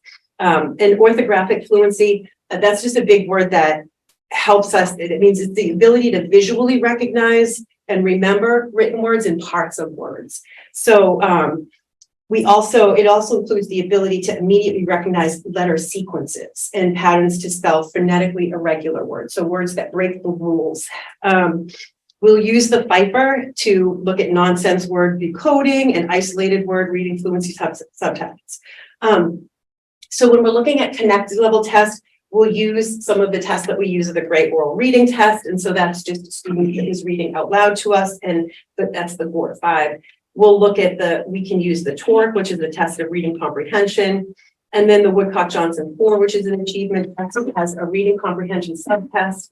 And then we'll use the KTEA, which has an oral reading fluency and reading comprehension subtest. Because again, when we have to look at all of these comprehensively and collectively to get a really descriptive picture of the student performance.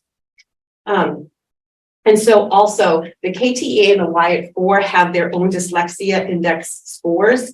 And so for grades K and 1, the KTEA, they have a dyslexia index, and that measures their naming facility, phonological awareness, letter knowledge, letter sound correspondence, and word recognition subtests. On the Wyatt, it includes phonemic proficiency and word reading subtests. For grades 2 all the way up through 12, the KTEA their dyslexia index will include measures of oral reading, word reading fluency, decoding, spelling subtests. And on the Wyatt, they use the word reading, orthographic fluency, and pseudo word decoding. It's important to know that once we have a student that's referred, our psychologist will then determine what tools they're going to use to assess. And there's different, based on those specific areas that they had weakness in the screening, or based on the teacher reports, Danya or Jackie might decide to use the Pfeiffer. Or they might say, okay, I really want to look at the orthographic fluency subtest for this student, or they might use both. But it's just important to know that we have a wealth of assessment tools to be able to look at this. And then the dyslexia index standard scores will classify students into risk groups as well. So it's just really a much more expanded, comprehensive way to look at reading. And that was my question, if I may interrupt, is those risk categories are different than the early literacy categories we're talking about, right? So it takes composite scores. So it will look at a variety of different subtests, and it does go deeper because the screener is supposed to be a quickly administered test. There are components of it, like the Schcmte screener in the Ames Web is subjective. So, we see those 60 some odd students. A big part of what gets them to be coded as moderate risk or high risk is their score on a 7-item subjective measure where the teacher is looking at those different skills. Like Michelle said, are they holding a book properly? Some of those things are things that they just haven't had the exposure to because of a knowledge gap. But yeah, so these are standardized measures that we use to assess. And so then moving on to the next slide. When we're looking at identifying students or qualifying a student under that specific learning disability in an area of reading or consistent with a profile of dyslexia, it's a specific learning disability. It's characterized with difficulties in accurate or fluent word recognition and decoding abilities. Poor spelling can be a component of that. And they typically result from a deficit in the phonological component of language. That's often unexpected in relation to other cognitive abilities. So one of the things too we need to look at is overall. So their cognitive profile, we look at their achievement, but then we look at their cognitive profile. So is it expected that we would is it unexpected to see these deficits? So is the student of average or above average intelligence with specific weaknesses in these specific areas related to reading? And so one thing that we also need to keep in mind is that language difficulties are not always language disabilities. So in order for a student to be eligible for special education services guided by an IEP, they must be diagnosed with a disability. So a diagnosis of SLD can mean that the student's disability difficulties are not the result of environmental, cultural, or socioeconomic disadvantage, motor disability, a visual or hearing acuity problem, or an impaired cognitive function. And so just moving on to the next slide. Again, what I said earlier is that this is very exciting because this gives us the ability to catch kids quicker, sooner, so that, and it's more effective to be able to do early identification and screening. The brain is ready. We're able to look now at these, kindergarten and first grade students where we were more hesitant before. Oh, they need to learn. They haven't been in school. Those types of things. Well, research tells us there are certain skills that we can look at that will give us a predictive ability to know if the student is at risk. And that's not to say that students can have dyslexia and be able to make effective progress without specialized intervention. But we need to catch the students who have that deficit, have that weakness, have that need, and also require the specialized intervention. We need to be proactive because we don't want to, having a wait to fail framework hurt students. And so we don't want to hit that third grade wall. And I think Justin even mentioned that, is that we really need to intervene early, because if we are, we're going to help kind of open up their world to kind of capture and make those pieces click.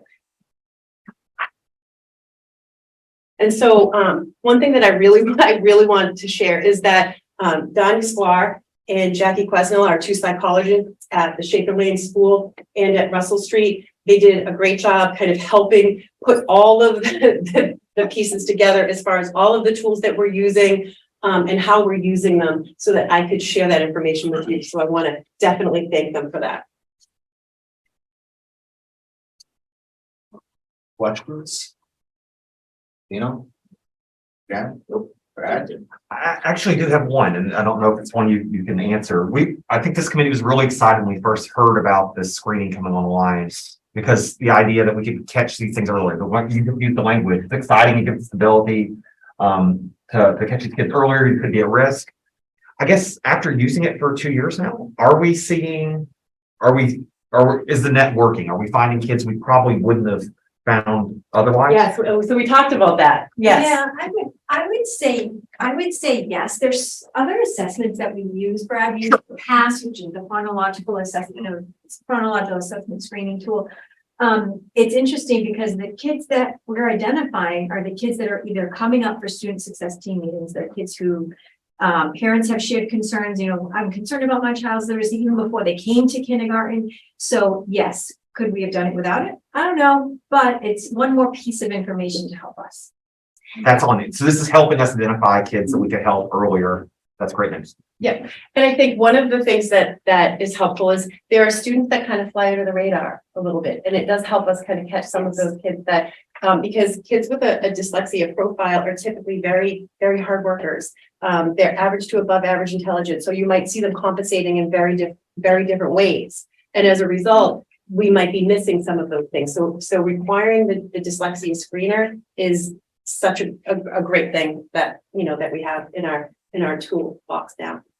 Great, thank you.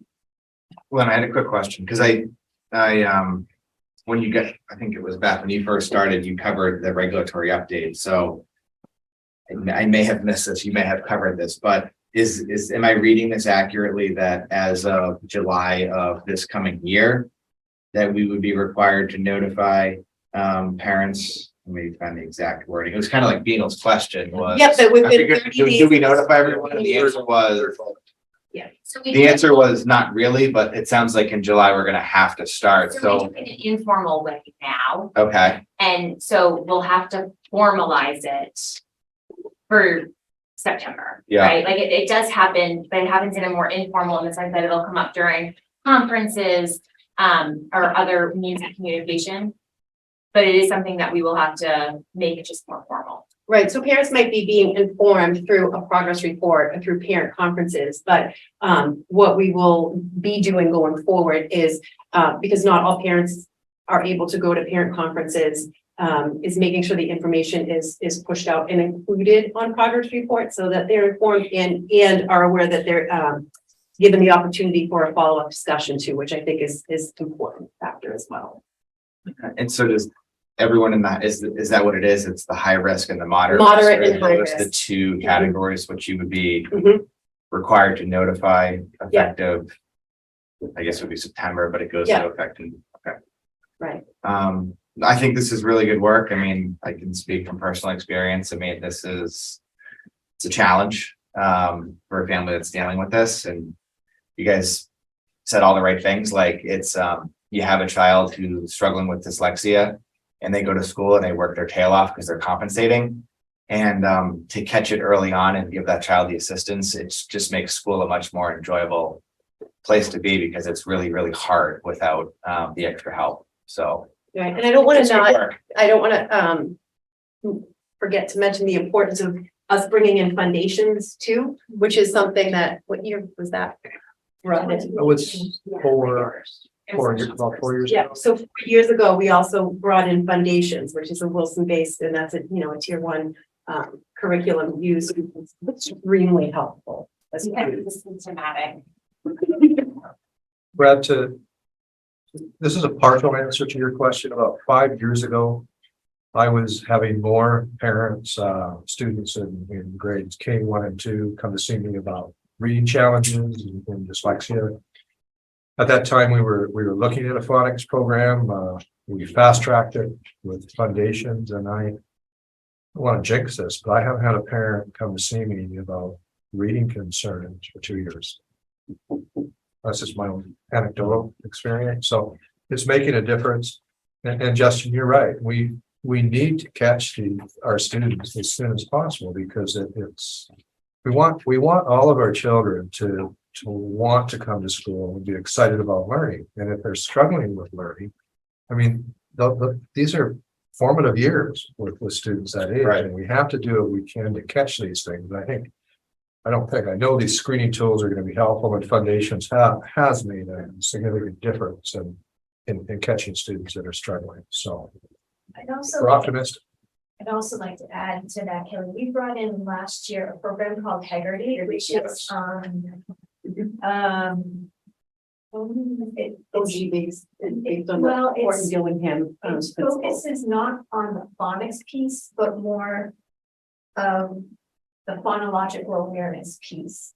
And the teachers have noticed that is also helping kids. So instead of saying back, change the B to an F, and they have to say back. So it's changing those phonemes that is also helping. So I think foundations, the Integrity program, all of this stuff is things that, before I came here, we didn't have this. So hopefully the screening, the other interventions that we have in place, where, talking about really looking at the reading approach and making sure we're hitting all the right aspects to help these kids. So I'm proud of the work we're doing at Shaker Lake over the past few years. Can I ask one more question, you may? So, I really appreciate everything y'all explained tonight. I think I understand a lot better than I did based on the presentation. You said they're doing another screening soon? Mid-January. Okay. I think, I know I would like to. Another Update. I would, not the whole thing. We're paying attention to like, Gonna cost you. Yeah. no, but like 65 is a large number in a school, in a student, in a grade level of, You're very interested Yeah. in those numbers, so. I think we all are, and we'd love an update, yeah. Thank you. Sorry. Yep. So it's not gonna be Ames Web next year. Most likely we might have to change. So we can't necessarily answer that question at the moment because Desi has said that the list can be fluid. Right. So it depends on if Ames Web Plus is able to kind of submit data and information as to why it is not meeting expectations of Desi at the moment. We are kind of going back and looking at and researching the ones that are already approved to cover our bases. So we are, and we're not gonna wait to last minute to have a conversation, because if we do choose to change it, we are gonna have to PD for whatever the new Exactly. screener is, and that's gonna be now be across 2 schools, because grade 3 is gonna be a part of it. So Yeah. we're not gonna wait and make a last minute decision so that we're fully prepared, but we are not prepared to make that decision at this point in time. We feel it's a little too early. Right, because what we can say, the Ames Web Plus screener was not approved. And some of the reasons why is, and we didn't mention this, but we did have notes on this. So for instance, phoneme segmentation, which is a highly predictive skill, it's offered on Ames Web, it's offered in the fall for grade 1. But the Massachusetts dyslexia guidelines say it's advisable to assess 3 times a year in grade 1. So it doesn't meet that standard because it only assesses it, it's only offered in fall for grade 1. So, you know, there are potential changes to this screener that could bring it to the place where it's robust. And then another thing that they do is the decoding of nonsense words. So they only assess that skill up to grade 1, and the Massachusetts Dyslexia Guidelines recommends that it's assessed 3 times during the grade 2 year. So it didn't hit that either. And then the rapid automatized naming, that's and for Ames Web, that's an add-on, but we did add that on. So we do the RAN in addition to the Shaywitz in the early literacy.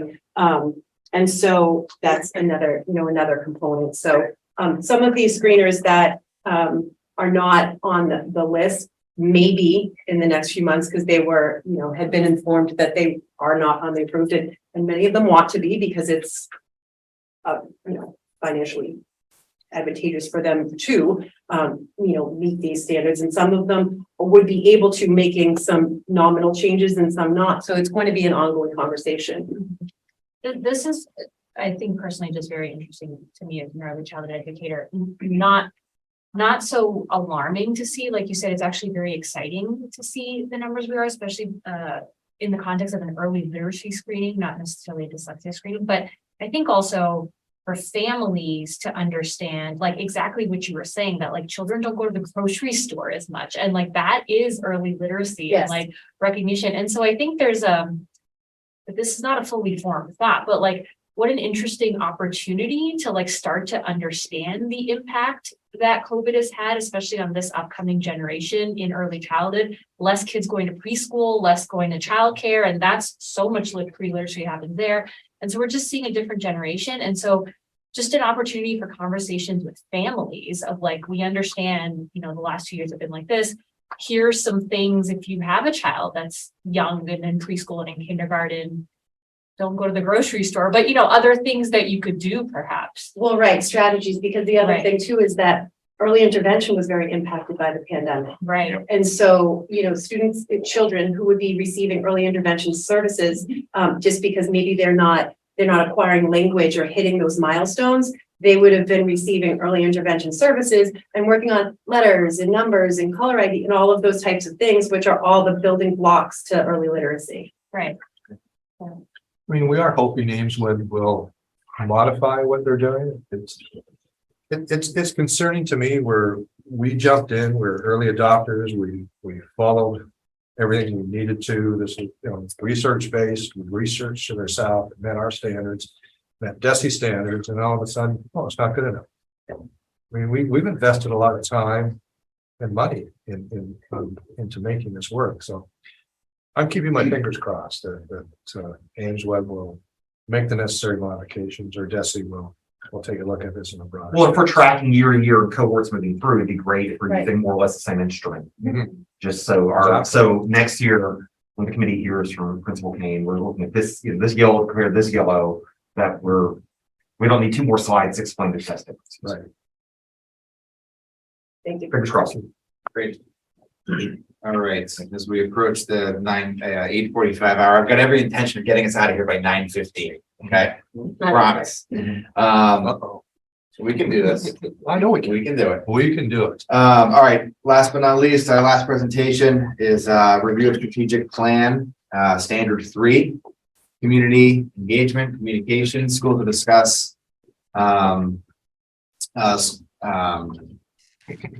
Specific goals for the 2022-2023 school year, discuss major accomplishments, challenges, Any suggested revisions or additional goals that should be taken into consideration as we review standard 3 as part of the process for creating updated strategic plans for the 2023 through 2028 school years. And the 3 goals on the first slide are the key components of this standard. Our district strategic plan is our roadmap, and everything is aligned to that roadmap. It drives everything we do, including budgeting, how we provide professional development, how we evaluate staff.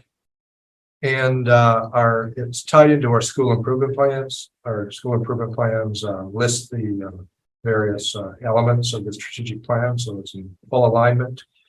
Our goal setting, teacher and educator goal setting, administrative goal setting is all aligned to the school improvement plans.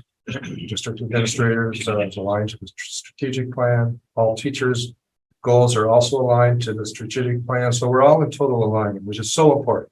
If you want to move a district in a direction, you have to make sure that you have mechanisms to ensure that everybody is embracing the direction that's been set within an organization. So that's what we've done here. So this goal, is multifaceted in the sense that it talks about how we continue to bring people along with us and talking about our core values and our mission and also our vision. And then how do we communicate for a multitude of things that we need to communicate for. It could be communicating with DESE, it could be communicating with other agencies, forming partnerships, communicating with families, getting families into our schools so that we embrace the community school concept, things like that. I don't know if you noticed today we were playing around with a program at Central Office called S'more, and we sent out a superintendent's update today with this new program. We really like it. It was a lot of fun to play with. I don't know if Dorothy feels the same way after we went through this for a week. It was a kind of a steep learning curve, but the product was I thought really well done. So with that, and aware of time, Michelle, we'll right to superintendent. Take it away. I will be. So just a couple of accomplishments at Shaker Lane. A couple months ago, we had a community meeting and we were talking about showing heart and how can we do that for our community. So we just sent out letters a couple of weeks ago to the military and just some holiday cards, templates. Some kids drew pictures, some kids wrote messages. So those went out to military people that were in active duty. We had the Littleton Electric Light Water Department bucket truck come out earlier this year. We had 2 bucket trucks out back. The kids were able to go on a truck, look at them. We also have something else coming up with them. The Buddy Family Program is we matched up new 1st and 2nd grade families with a family that was currently going into 1st or 2nd grade, so that they could have, any private conversations or ask some questions, or maybe I didn't communicate enough. So we matched them up this year. That was our first year. We'll continue to do that. We had the kindergarten ambassador program that happened in the spring. We had current kindergarten families in the spring. We had our incoming K families visit with current K families, and they went on a tour of the building. They were asked questions. They shared their contact information, so that coming in as a new kindergarten family, they had that contact. I started a grade 2 podcast last year, and Heidi McGregor has taken that over to help me out with communicating some things about Shaker Lane. We have the most healthiest Littleton High School student partnership internship that we've had since I've been here. It's fantastic. I think there's one in almost every single classroom.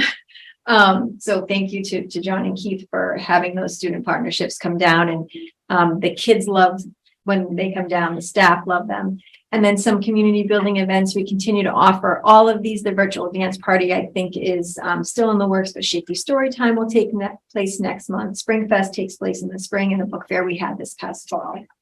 The next one was challenges. I don't really think it's a challenge, but I did put it down, as time. It just takes time to do this. And I love when people come up with ideas, but eventually it does fall on a principal to get it done. So it's just the time to do this. So for example, we had, the superintendent had given us some information at a prior admin council meeting about this gentleman who comes around and does an electric safety, and I forgot about him, and then I met with him this week, so we have that set up.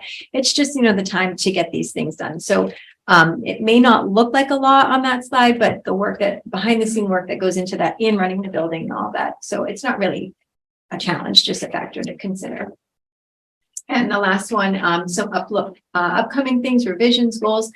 So our art teachers, Kristen Hemis and Perry Kenny, who's a unified arts teacher, are talking about relocating the art show, which I was kind of like, oh, but I think this is going to be really cool. So I might be letting the cat out of the bag, Cheryl.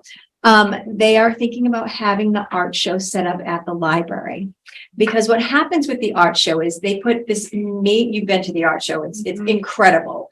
It goes up at night and it's brought down at the end of the night, and that's it. And you don't get to see it. So the idea that they brought to me was, can we set it up at the library? So that's kind of in the works, and they could leave it up and the community could enjoy it for rather than just 1 or 2 hours. So I'm excited about that. We are working on a kindergarten overview video. That's our school council's charge this year, on getting some, not specifically a video, because I do get very, I get very cautious about the layout of the building and that being out there, but more pictures, information for our kindergarten families to make them feel more connected as they come in. The electrical safety program I just talked about with Ray, he'll be coming in, and definitely open to other community programs. I say that lightly, but if you have an idea, please let me know. Happy to adventure. Thank you. Thank you. Thank you. It's great.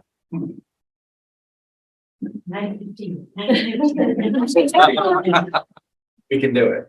I'll talk really quick. So as usual, there's lots of accomplishments. So from Russell Street, the weekend update is kind of the main communication. We've added some additions this year. There's a mental health minute that our guidance counselor, Rachel Lighton, and our school psychologist, Jackie Quezza, have worked on each week. And we also provide updates from the club, which is our after school program in the community, as well as Tiger STEM. Teachers put out a weekly classroom communication as well at the end of each week. We're still using Twitter and some different texting apps in individual classrooms. As we have talked about in these meetings, are empowering families events and the family forums like Pass the Pepper. I was going back in my mind to all of them today. The family coding night, the family STEM nights like Footwear with a Purpose that some of you might have participated in, and many more. Those have continued. We last year had these wonderful, as Michelle said, internships and mentoring with the high school students. And this year, the middle school students are showing up kind of in droves, which is really a wonderful opportunity because they can walk right over after school. And it's interesting that it started off like, I want to go and just hang out in the classroom with my old teacher that I had in 3rd grade or 4th grade or 5th grade. But I was just doing an observation in the classroom. I wish I had put the picture on. I was in a 3rd grade classroom, and there was a 6th grade student taking all the crawfish out and putting them in. She was putting them in the buckets, and she was going around and doing that part of the activity. And it was just this wonderful connection. And she was going around and really helping the students with the activity. So it was very lovely, and we're really happy to see some of the middle school students coming over and participating in the afternoon. So it's very beneficial for all of us. We have continued with some virtual opportunities. We talked a lot this year about having a virtual opportunity for parent-teacher conferences. I hope that never, ever goes away, because while the vast majority of our conferences were in person, and that was wonderful for people to come back, that the opportunity for families who could not do that, who could just step away from their desk at work and go onto their virtual meeting for 10 minutes and go and stay at work, our percentages were really high of participation. So we were really happy about that. And also we offer the virtual component for meetings now too. If, parent wants to come in and talk to me, I always say, do you want to Google Meet or do you want to come in? And it keeps that opportunity open. So I'm pleased about that. Russell Street has a lot of community collaboration. I think I mentioned that on back to school night, we did, 40 plus Corey forms. And so it's really nice to see volunteers, class ambassadors, those people coming back into the buildings. It's great. We have long-standing collaboration with the Littleton Historical Society. Our third graders walk and do a field trip there, and they come to school and do presentations for us in the building. The Littleton Rotary with the dictionaries for third graders. The Littleton Shade Committee and the Littleton Country Gardeners do the Arbor Day.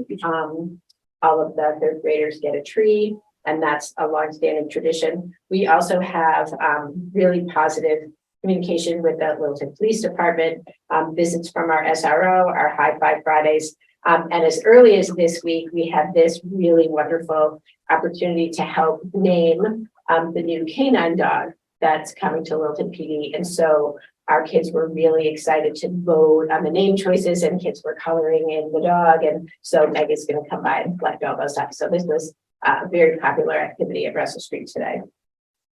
I have to always give a shout out to our PTA who, have done two really wonderful each year, a fall and a spring book fair. We had a really excellent book fair during parent conferences, parent conference week this year. They had bingo night, virtual bingo night just this past Friday. There is a collaborative dance party organized with Shaker Lane for later in the winter. And let's see, I don't want to leave anything up. We also did some community outreach with Loaves and Fishes. Mrs. Romano and I delivered 350 pounds of food to Loaves and Fishes right before Thanksgiving. And Mrs. Hemis, our teacher between both buildings, is doing this wonderful activity right now, which is for a donation that's going to, I think, the Humane Society. Arts students in the art classes are drawing, doing like a caricature drawing of the picture that you give them. So I'm waiting for my little dog Walter picture for Christmas. So I'm hoping those are all done in time. So as you can see, there's a lot, and I'm sure I missed some things, but there's a lot going on in terms of outreach to the community. On the next slide, I think the challenge always is, what is the right amount? We talked about when we were talking about the times, school times, and there was this, Russell Street's the sweet spot. And I always wonder what the sweet spot of communication is. As Michelle indicated, the weekend updates in any of our 4 buildings don't just get thrown together. I know I spend part of each day adding pieces into mine, and they come from Dorothy, they come from all the teachers. And so there's a considerable amount of work that goes into putting it together. And people will say to me, that is my one thing, and the one thing for my child. I read it every week. I know what's going on next week. It gives me all the information. And then I have parents say, I hit delete as soon as I see that.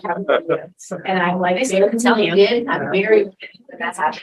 However, we continue to get phone calls on Wednesdays asking if it's a half day today.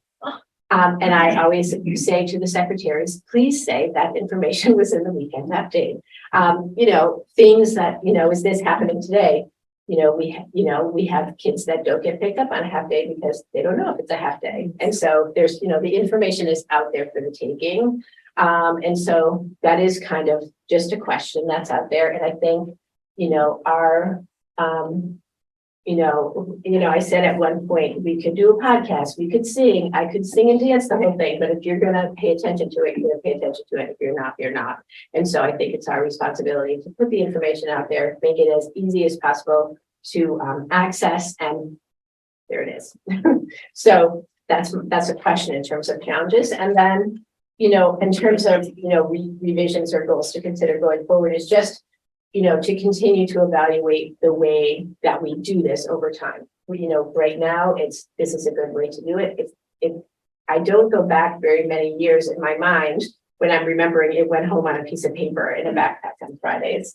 And so, we're in this where it goes out in the email now. And I think, over time, over the years, we just need to continue to evaluate what's the right amount and what format it should go in. Jason. Thank you. Nice job.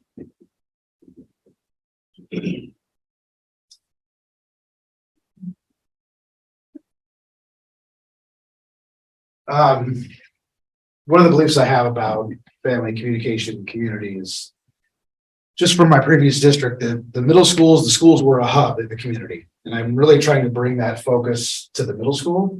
And so as you'll see through what we're accomplishing, what we hope to accomplish in the future, hopefully that theme starts to run through. So, just in the last 6 months, we brought in some new things that have been really well received. So for example, the first one, LMS Roadshow.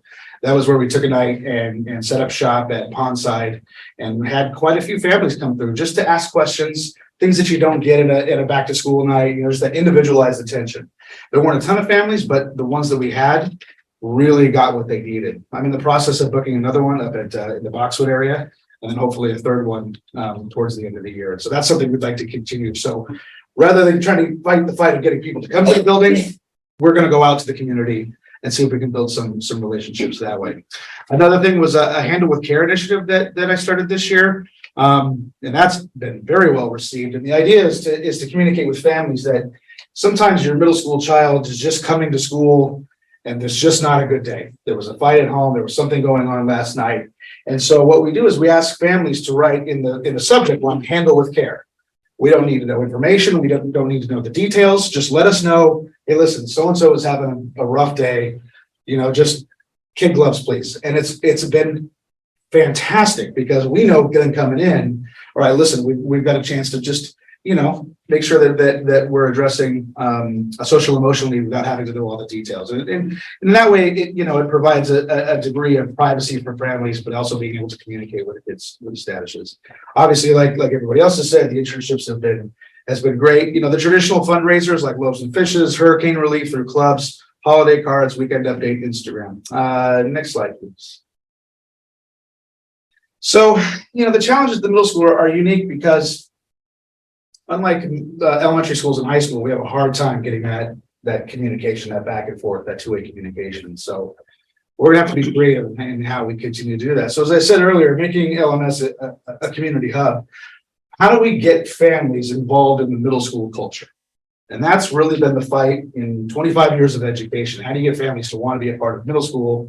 Most of us didn't enjoy being 13 years old. Why do we want to go back to those days? But if we can do that and really build these partnerships with families, it's going to go a long way for us to be able to accomplish what we need. So finding opportunities for those families and the school to connect outside of just progress reports, report cards, conferences, the occasional email if there's a discipline issue.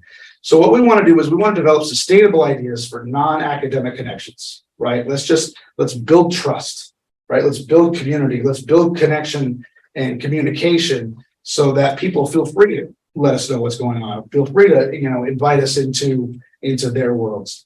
That two-way communication between school and home is critical, especially in the middle school years when everything seems to be so chaotic in the life of our tweens. So creating that plan and developing, family needs and figuring out how the school can assist that. Obviously, we can't solve all problems, but if we can provide a resource, if we can provide a service, then we ought to be able to do that. It's better for home, it's better for kids, and it's certainly better for our staff. And so looking to establish, an inclusive school culture, right? That really speaks the truth about, past discomfort. We're gonna have families moving in with prior negative experiences. Maybe when they were kids, didn't like school. So they're just a little bit more resistant to coming in and connecting with school, right? Or maybe they've had a negative experience, earlier on in their children's lives. What we want to do is we want to reset that and begin to build a new foundation for those families that struggle. All right, final slide.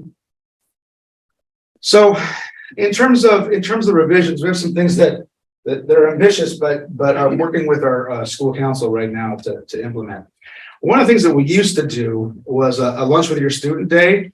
And this one's one of those days that, I'm gonna have to get some feedback on this because what we would have is families would come in and they would bring lunch and they would have lunch with their students. And it was great. It was a great time for families to embarrass their child by coming in and sitting down next to their kid. And what we found is that then after a while, families were coming in with stacks of pizzas and it became a thing. So we want to keep it to what it is, just an opportunity for child and parent, for child and guardian to have, just a sense of what's going on in the building. One of the things that we did in the school that I worked at early in my career was a classroom observation day. We invited families to come in and just be in the classroom and watch instruction, right? Just for, half a day. And I loved it because it was just an opportunity for the families to see what is happening in the classroom. So when a child goes home and says, this was a great class, or I'm struggling with this teacher, they've got that reference. And I think it just it goes a long way to sort of eliminating some of those barriers and the he said, she said that goes along with that. Obviously increasing assemblies and school-wide celebrations. We're in the process of putting together like a spaghetti dinner this spring. Yeah, just to bring families together, not because it's, hey, we're teachers and hey, you're families, but really to get families together, especially within grades as new families come in. Just an opportunity to say, listen, this is a hub and a place that good things happen. That extends to, potentially we're looking at like a kickoff, cookout. Beginning of the year, like one of the first teacher days back, just after school, just having a cookout at the school. People bring your families, bring a blanket, and just kind of get to know each other. And obviously, increasing opportunities to chaperone and speak its night out. But so the real challenge is just to strengthen that two-way communication. It can't just be email and phone calls, right? That's one way. We need to figure out how to get those things going back and forth, and it's difficult. So I think the biggest thing is how to help families feel comfortable about this, and to build those non-academic connections, so that then we can develop that partnership that comes with those difficult moments. So there is a plan here. It is ambitious, but I think it's critical to middle school success. Thank you. Thank you. Thanks, John. I don't want the clock, so you can read the slides. So I'll try to, but it's nice to, They left you like 2 minutes. Well, it's nice to join my colleagues in, recognizing and celebrating so many ways that Littleton Public Schools do a great job with community engagement. As you heard from Mike Lynn tonight, you heard all about athletics and how that brings the community together. So many different events. I see a lot of you at the different school-wide events that we have over the course of the school year. Just had a fabulous winter concert this past week, and then we also they put on a performance, I think, in November as well. So there'll be the town-wide concert in February. So that's another thing that brings people out to the high school and commingle with each other. But just before coming here, I was with Mike Lynn at the basketball game, for the girls tonight, and saw the JV game. But it's a great opportunity on the sideline, just connect with parents, the bleachers as they're coming in and going. That's just a part of how we do business, how we operate. That's the culture of our community, our school.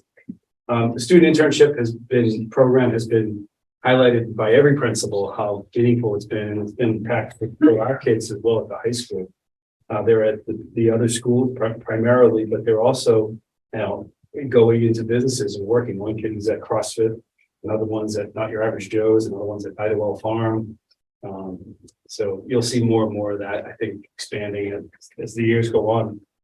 We've heard a lot over previous school committee meetings about our dual enrollment program, so I won't go into any depth of that, but that's an active partnership we have with Middlesex Community College. We had a presenter come give some Holocaust survivor give a presentation this past November to the entire school, or to the 3 grades, and she was going to come back and do one for grade 9 in the spring. So that will be the whole school. We host a college fair every March, and we get amazing turnout from admissions reps for such a small high school that they really want to come and recruit our kids.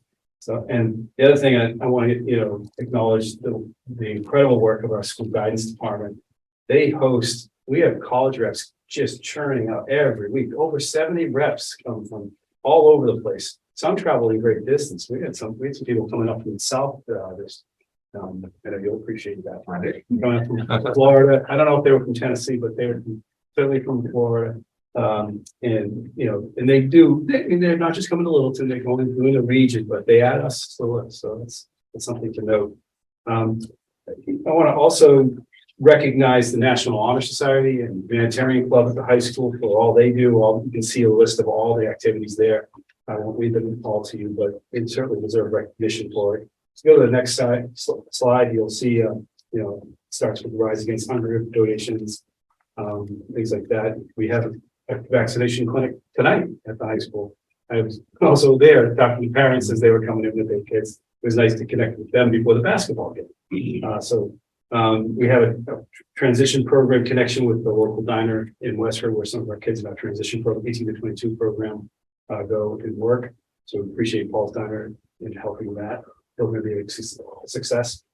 The other thing you'll be hearing more about at an upcoming school committee meeting was the new bridge program at the high school to help kids who are chronically absent, disengaged, or overcoming, going through medical issues and returning from hospitalization.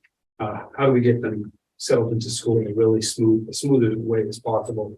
So I had a meeting this week, virtual meeting with the Bright program. The superintendent was there, Lynn was there, a number of counselors at the school. This is an ongoing effort. Appreciate the support of the central office, the school committee funding it to make this possible. So there'll be a special presentation about that at a later date. And apples were mentioned earlier about, how they're provided by a local farm. So shout out to Fairview Farms and Groton, who provide apples. They provide apples to the high school cafeteria. And we have a really strong Rotary connection, as you know. So next slide, please. Challenges, my colleagues have mentioned it again, but we always, we have an ethic of continuous improvement. How do we continue to consider ways to enhance community connections and partnerships as well as communication outreach? So we're constantly trying to refine and get better at. So I think that says it right there. Next slide, please. Some things we're looking to reach, get back. We did this before COVID. We're looking to see a return of principal evenings. That's Keith and me hosting evenings for parents to come in and talk about various topics. Sometimes there might be a focused area. Sometimes it might just be an open forum to talk about whatever they want on it. But make ourselves available in the evening, somewhere between 6 and 7, and just talk to parents. So we'll be scheduling that. We're also going to revive our morning coffees with parents. We'll have one in January, March, and May. You'll be hearing at a separate school committee meeting, I'm sure, about a financial literacy fair, which is scheduled for May. And we're also trying to think about ways we might be able to update our school webpage and more frequently, particularly with the links and things like that. So that's something we're constantly considering. I'm starting to lose my voice, so that's sort of trying to figure out right there. But as you can tell, at all the schools, there's a lot going on in terms of community engagement and active communication. Happy to answer your questions, but I think I'll step away. Thank you, John. Great. Thank you, everybody. I assume we're good, right? Just real quickly, Just kidding. we're talking about communication. Just going to communicate that we appreciate all that you're doing. There's it seems like there's a lot of thought. We know it takes a lot of time. We appreciate it. It's really important. Yes. Well said, Brad. Thank you very much. All right, this time we'll take our second pause to see if there are any interested citizens.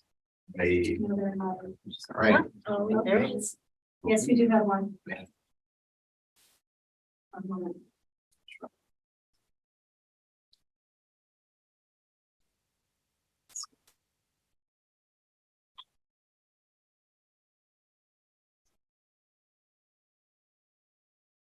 And Mary, please state your name, your street, and your question, please.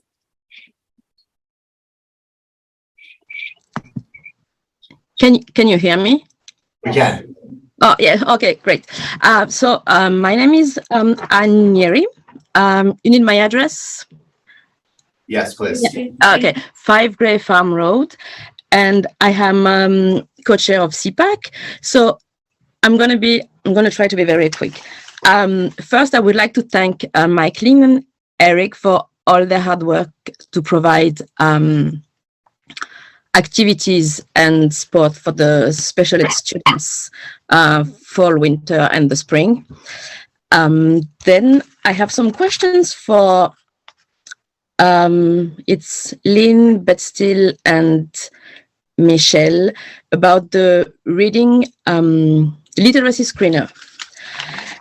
I have a question. So about the intervention, what are the are students, if they have like a moderate score or moderate risk, are they in tier 2? And then if it's high risk, are they in tier 3? How does it work? I am Michelle Kane. So tier 1 is in the classroom. Tier 2 can be in the classroom with the teacher. They can also be pull-out support with we have 2 literacy specialists at Shaker Lane. Tier 3 is an additional dose. We only have a handful of students that we give 3 doses to. So they would get their classroom instruction. They would get tier 2 instruction either from the teacher or a literacy specialist. And then tier 3 would be an additional 10 minutes, 3 to 5 times a week. And those supports are usually, if it's tier 3, it's out of the classroom. Tier 2 can be both in class and out of class with a reading specialist or a classroom teacher. Okay, great. And how long does it take for the students, or if a student has moderate or high risk score, how long do you wait? Or I don't really know how to explain, but how long does it take for a student to be eligible for an evaluation for special education? Okay, for special education, well, let me back up a little bit and just say that when we progress monitor students who are receiving these interventions, that's every 2 weeks. So whatever skill set that they're falling down on or have a deficit for, we progress monitor them every 2 weeks. I would say that a child that would be brought forward for a special education evaluation would have gone through the SST process. When we meet in the SST process, it's myself or the assistant principal along with the classroom teacher, whatever specialist supports are needed, OT, PT, speech guidance, or the school psychologist.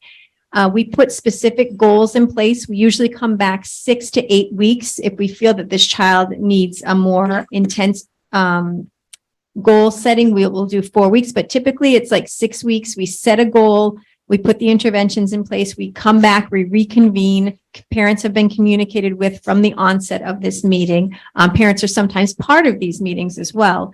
And then at that point, we look at the data and see, is the child making progress? Is the child flatlining? Is the child falling down and not making progress? And we see a downward trend. At that point, we talk about what other supports can we provide? If the child's making progress, we will put another set of goals in, come back and reconvene in another 6 to 8 weeks. If they are kind of flatlining, not showing growth or falling down, we probably would consider a special education evaluation. So I can't give you a specific timeline, but that's a little bit about our process. Oh, okay, thank you. And I think I've heard for tier 1, you use foundation. Is it correct? So that's our phonics program. We also have a program called Journeys that follows the scope and sequence for other elements of ELA instruction. Okay, and so I guess, are you using the same for tier 2 and tier 3, or there's something different? So for tier 2 could be a repeat instruction of foundations. It could also be a mixture. So our literacy specialists pull from whatever needs our students have. If students are not, able to blend sounds, they will have some letter tiles and work with that and change them out. They'll do, sometimes we've used the level literacy index as an intervention. If there's a comprehension piece, we'll look at, what from the Florida Reading Institute, what do we pull in from there? So I can't say we use a specific intervention. We kind of look at what matches the student's deficits and put that in place. Okay, great. And is there like a benchmark assessment system? How do you collect the data? And like, is there like assessment, I don't know, every week? So yeah, and we talked about that earlier this evening. Okay, so that's our focus. Our focus right now is the Ames Web Plus Early Literacy Screener. We give that 3 times a year. Oh, okay, but I thought that for the tier 2, tier 3, there will be maybe like something different. But no. Well, when we progress monitor them, we do use some. We do use some of the prompts that are in the Ames Web. We might also use a different type of prompt. I'm not sure I understand your question. Okay, yeah, no, that's great. And yeah, and I think that's yeah, I've heard, and I hope I won't repeat that everybody, like a lot of people said about the partnership with the family. I've heard that some family would like to be more informed about what their students, what their child needs to be able to support them better at home. So I don't know exactly what they are told, when the child is starting the intervention, but that's something was reported. So Thank you. yep. So that's it. And thank you for the presentation. It's very helpful. And that's it. Great. Thank you very much. And thanks for your questions. I love getting those in the public record. And then Michelle, thank you for your answers. Those were very well done. You No, look like Taylor, you- no, Taylor, I was gonna say you look like you wouldn't say something. No. All right, we'll move through the subcommittee reports, PMBC. That's typically Stacy's I don't think we report. have anything. I don't have anything to report that Kelly didn't already mention about our Shaker Lane building meeting. Great. So. Okay, budget subcommittee. I'll just report that the budgeting process is well underway. The entire school committee, I believe we're all present, I think so. Back on December 5th, we had a joint meeting with the select board and the FinCom. So if you're interested in town budget and where we stand and what the deficit might be, that's a good meeting to watch the tape on. And the budget subcommittee plans to reconvene January 11th for our next meeting, which will be the day before our school committee meeting. So we'll have a nice update for you then. I'm going to ask if there's a CPAC update before we hit the policy subcommittee. So There is a CPAC update. Two events to announce and promote. One is on Tuesday, January 10th. It's a full night from 6 to at the Ribbon Library from 6 to 6:30. This is going to be just a parent meetup, just a chance for parents to talk to each other. No formal agenda, just community building, communication, like we talked about before. Then from 6:30 to 8, we're going to have a workshop co-sponsored by CPAC and by the WINS Department of Student Services of the Little Public Schools. And then that workshop will have several of the school psychologists have volunteered and BCBAs to talk with parents and have presentations about the work they do and how they do their work. And then after that, from 8 to 9, there will be a more formal CPAC business meeting. And Lynn, if there's something I'm missing, just join in or chime in. A flyer about the workshop that's coming up on January 10th is going to go out in all the principals' weekly newsletters tomorrow. Which we hope people read, don't read. Yes. Yeah, so there's some more information about that, but if there's 3 different things that will be interesting to parents in the CPAC community that night. We hope you can join us. And also, pretty me. Getting all choked up about this. On Tuesday, the 24th, from 6:30 to 8:30, there's going to be an online workshop forum, a lot of the basic rights, 3 essentials about difference between early intervention and special education, transition planning process, special education eligibility, team meetings. It really is informational for parents and families who are just getting into the process. And so that we'll advertise that widely.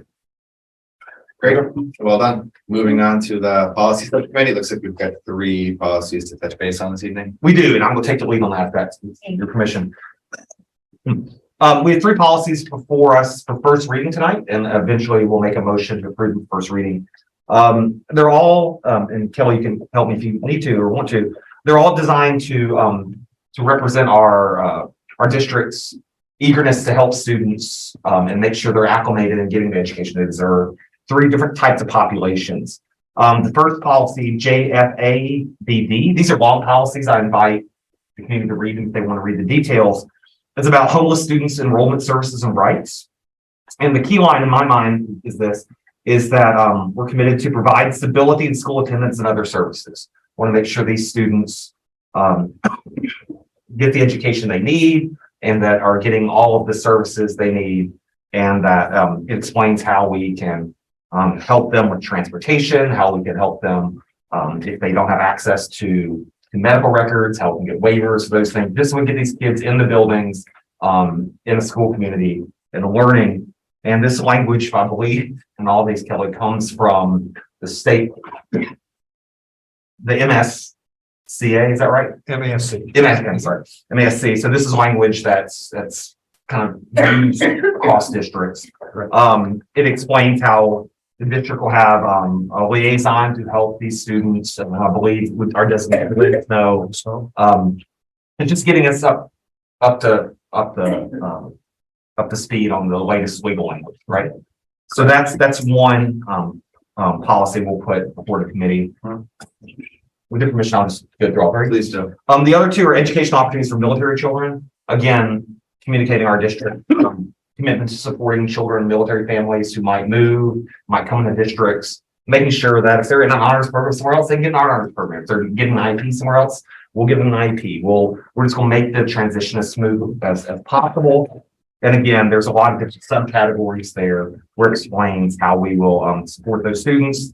And the third one, JFABF, is about for children in foster care. It's the same general. I mean, I can get invited by, of course, to read the policy, but it's again about trying to provide a stable educational environment that that keeps them in the school of origin. If they're being housed in our district now, but they are attending another district, desire to support them unless it's their best interest to be in our district, or if they have been in our district, go somewhere else, our commitment to keeping them in our school community, if that's in their best interest as well. That's a pretty quick summary. No, Does that capture the big things? you captured the major components, so thank you. I think you explained those well. My only question would not be on the policies themselves, but when we watermark these going forward, would we be able to watermark the draft in such a way that we don't, it became a little difficult to try to interpret what some of the actual words were. So We'll fix it. there's probably it's a different way to do that going forward. Yes, there is. And then additionally, I just want to say that when I click on the hyperlink on our agenda to bring us to the policies, I don't know if it's just me, but I get an error. We land on a page with an error. It's not linked because these are not our policies yet. We're adopting them. So it's not linked. From the agenda. From the agenda, there's a hyperlink that brings you to the LPS, littletonlps.org site. And it returns an error. But I just wanted everyone to know that if you take one extra step and you click on the policies button, you'll then see the policies. So it's not like we just wanted to point that out to the public, that if that hyperlink's not working, you're just one click away from being able to see all of our policies, because I think that's been a sticking point. Yeah. But Hopefully that was just today. Maybe it isn't. I know a few of us, including myself, are having trouble with doing a variety of things like that today. For some reason. It started at 6 o'clock this morning and it just continued throughout the whole day. So I'm not sure what the cause is, but yeah, it's really no experience. not a big deal. I just wanted to let everybody know that if you're using the hyperlink, you just have to make one more click and then you end up in the right spot. So I don't have any questions as it relates to a first reading. Does anybody else? No. Okay. If not, then with the chair's permission, I'll move that we accept for first reading the following three policies: JFABD, JFABE, and JFABF. Motion made by Mr. Austin, And second. seconded by Ms. Patel. All those in favor indicate by saying aye. Aye. Aye. Very well done. On our agenda, we have a possible need for an executive session. Dino and I, Dr. Clenchey and town administrator did have a negotiating session with the LEA. I don't feel that it's necessary to have an executive session. Perhaps we would at our following meeting. I'll give everybody a heads up. Okay, so we'll skip that for now. If there's nothing else, I'd take a motion to adjourn. Motion to adjourn by Ms. Gold, second by Mr. Allen, in favor, indicate by saying aye. Aye. Aye. Well, meeting adjourned. Thanks. Well,